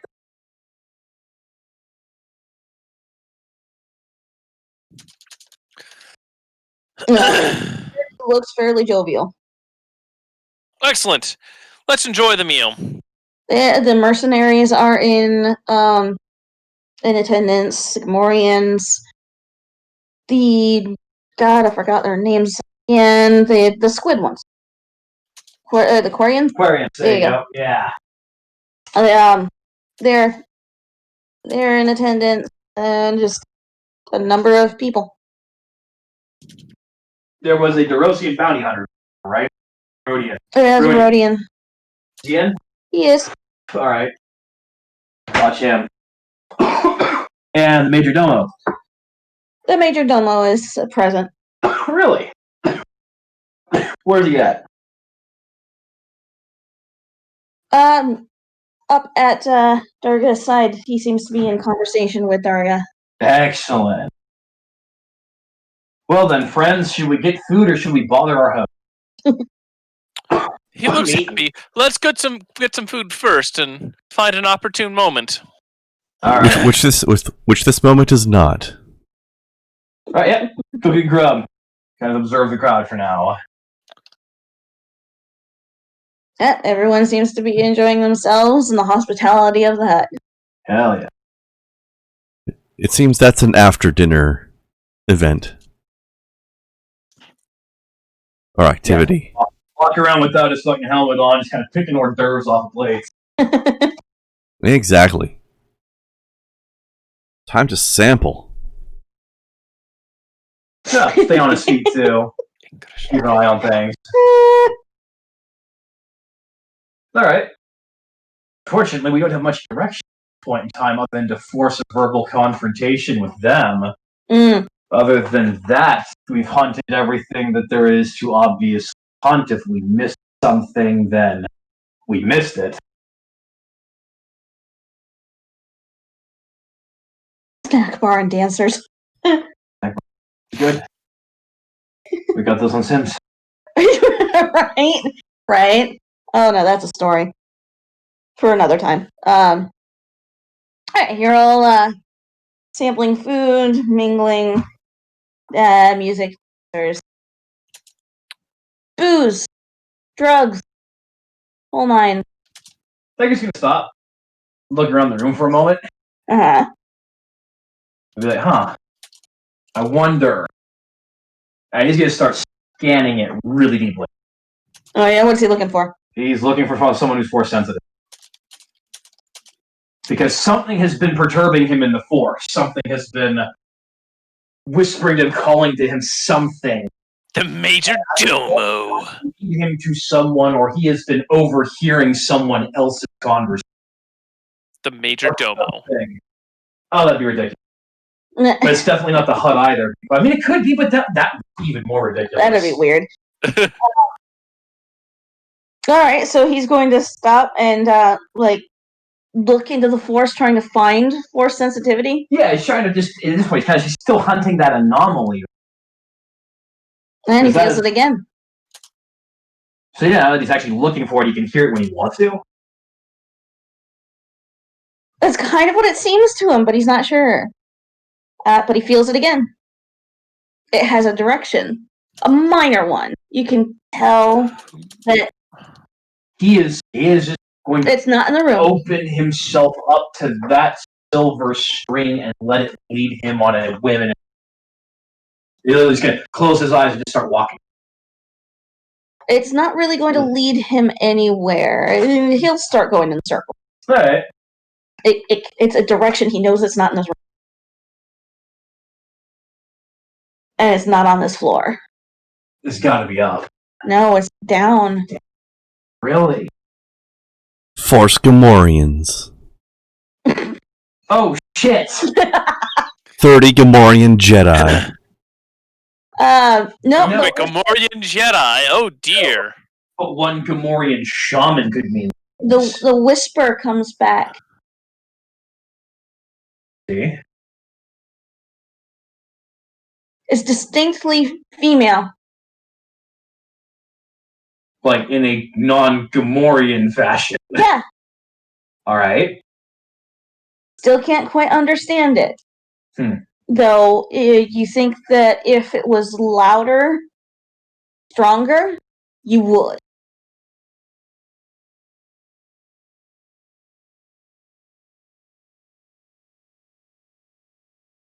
He's going to take a look through the room again and see if the champions are here. The ones who they fought for. It doesn't look like it. Is Darga still busy at this time? Yes. Is chatting with Major Domo? Mm-hmm. Does it look like they're going to need more food for themselves in a moment? No, there's quite a hefty platter in front of Darga that the slave girl is slowly feeding him from. Damn. How to interject with a man like that? That must be very careful.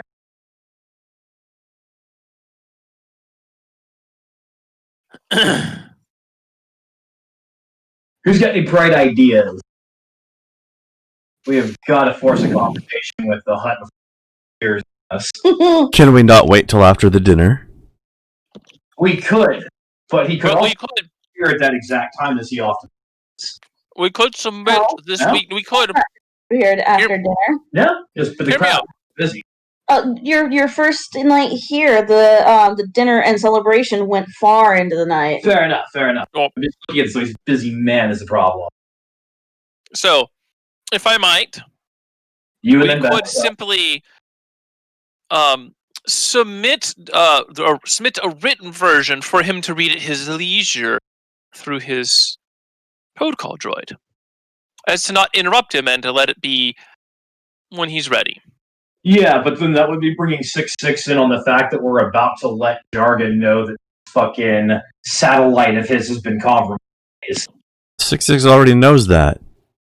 Yes, He but brought it doesn't to us. know what we're about to do, and what we're about to do technically endangers him. I just don't give a shit. Well, are we giving him the information that implicates 6-6 in it? No, not one bit. But Let's see unless he actually believes that we're the ones who cracked into that, if that technology is all on a floor we don't have access to, like we either have to sell it very well, or we might potentially come off as more threatening than we want to. Because if we have no physical access to that fucking place and he knows it, and we go strutting like we broke into it, that might be fucking breaking a boundary.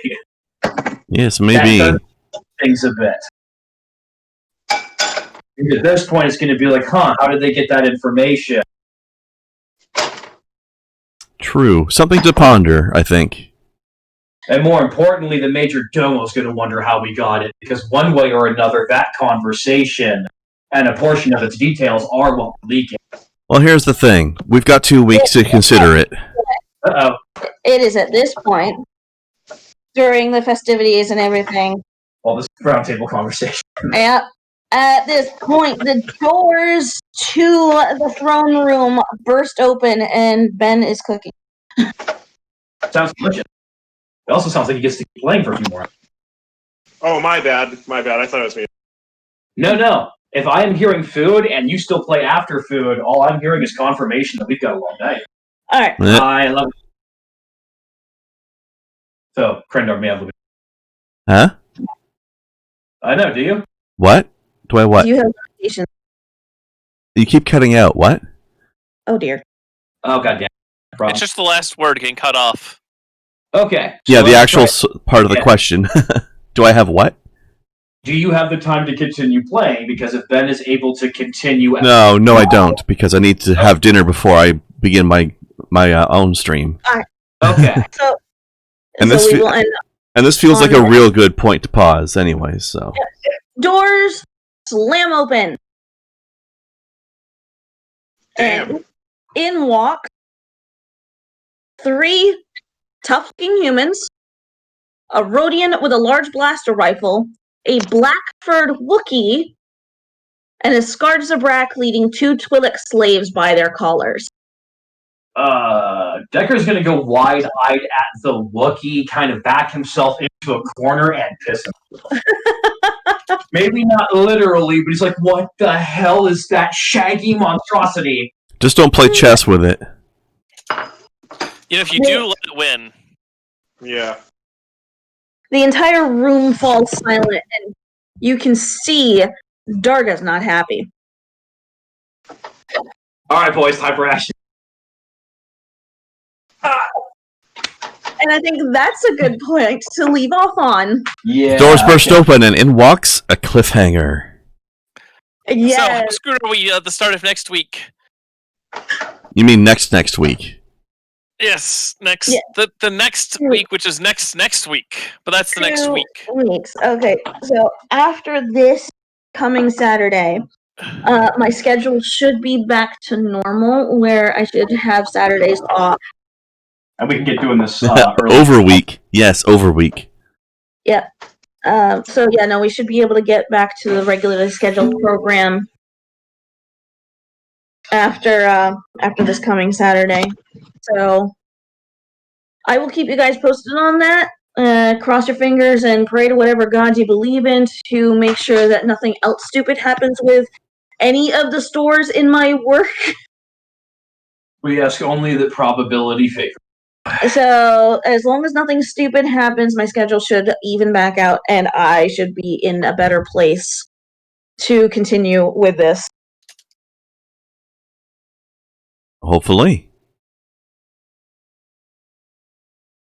Sounds good to me. Awesome. Fantastic! I'm excited. Alright. We have a Wookiee in front of us. I have only one question I want to ask before we end the stream. What's that? Does he have a fucking bowcaster? I will have to look it up. Because it would be real obvious if he did. That'd be like, does he have a 50 cal Beretta sniper rifle in his Alright, one hands? second. There's no like, hey, he's got a weapon, but you can't tell. Pretty sure I can. Alright, one second, because I actually have the stats for him. What is your equipment? Yes, he has a bowcaster. Oh, boy. He absolutely has a bowcaster. Alright. 3 tough-looking humans, a Rhodian hunter, some big nasty guards, so very battle-worn Zabrak, and a giant, like, coal black-furred Wookiee. Black Wookiee. They can do that? They can do that. I thought they were all, like, shaggy brown Irish wolfhound creamy colored mother dirty. That's What? the thing, is that in They get pure- there is actually a well-known black Wookiee in the I do believe. Oh shit. I mean, how many Wookiees have you seen? He's like a Sith Um, Wookiee, I believe. I want to say over the course of my Star Wars in and out fandom, probably like 6 or 7. Exactly. Yeah. Here, let me take a look. Plus Out of an entire people. Here's the thing. Those are characters, and then we have every scene we've ever seen of them in a group, which can be dozens and hundreds. There can be white and black Wookiees. Yeah, they'll even like have like where the like calico and shit. Like they'll have like mixed like colored fur and shit. No fucking way. Yup. God damn. Yeah. okay, they're way prettier people than I thought they were. I just thought they were just straight brown. It's just like, No. As a matter of fact, there's like the dark side of wherever Wookiee planet is, where there's like a really The Shadowlands, I think they call it. Yeah, like there's the dark swamp, and there's a lot of like, basically it's a very dark force area. So there's a lot of like dark Sith like Wookiees there, and some of them are even like dark touch and can use like force powers. kinky. Terrifying. Yeah, Kashyyyk is a dark side nexus in the old war. Really? No. Most of what I knew about it were mostly the creatures and the Wookiees, and the way everything had been described made a certain sort of sense and coloration. Especially when it comes to the Wookiees and the tales of their evolution. They were like climbing animals that stayed in the trees and in the bark and in the branches. And their primary predator was this massive climbing lizard that tended to stay in even higher portions of the trees. Up in the foliage where their green fucking color would prevent them from being picked off by whatever giant birds are on that planet. So in simple Wookiee society, they mostly live in the tree. But if you're a civilized Wookiee and you ever use your claws like in a fight with another Wookiee or another living creature, then you actually are exiled from the villages in the trees and you have to live on the ground floor. Yep. Yeah, I've heard that. It's considered a sign of insanity. Yeah. It's beyond a moral taboo. It's like, holy crap, you rabid kind of reaction. Yeah. Yeah, no, this is mostly like the story of the evolution. I don't remember the name of the creature, but the whole thing was that it preyed upon the Wookiees from the highest portions of the trees, and what happened was the Wookiees went down and mastered standing on the ground, and therefore were no longer able to be preyed upon by the creatures so high up, because they could not come down far enough to challenge the Wookiees anymore. They learned to stand on two legs to get off the trees, is essentially how the story goes. And as I understand it, in their legends, they believe the day will come when those creatures will finally come down and join them on the ground. And then the old hunt and the old cycle will resume itself. You actually get to see a bit of the Shadowlands in the most recent game that came out there, Fallen Order. Oh, nice. Yep. It is a terrifying place. I think You also see some of them in Knights of the Old Republic 2, I think. Yep. Actually, I'm not sure if it was 2. I think it might have been the original one. All right. No, the original one was just like you went to the ground, but you didn't go Shadowlands. Yeah. Oh, okay. Well, gotta bring it back on point. So, we're looking at 3, 4, 5, 6 people we could be fighting against. And at the very least, I expect that the Rodian, the Zabrak, and the Wookiee are all going to have heroic levels on the meta. In character, that's a giant Wookiee, and that bowcaster is one of the most terrifying weapons we could engage at this time. We are absolutely not fighting these people. Yeah. No, it's like what? I just want everyone to know that I still only have 18 health. Yeah. I don't care if you're at full health. We're still not fighting them. Bowcaster. Yeah. Deckard's eyeballing that Wookiee and that bowcaster really hard. Like, oh boy, if they force a fight, then we run. A pure strength advantage, even over the immediate numbers in the room. But that just lay low and be cool. There's no reason they're going to attack us. Everyone. Fucking super shotgun to the face. Bloody bow. All right. Well, that's it till next time, everybody. Yep. Take it easy, everyone. Time to get some din-dins. Yeah. Yep. Good. You guys enjoy whatever Ben's making over there. Spaghetti. Spaghetti. I like spaghetti. I'll murder everyone later. Wait, is it Ben spaghetti or is it like my level spaghetti? I don't know. Take a picture. I'm gonna say it's Ben spaghetti.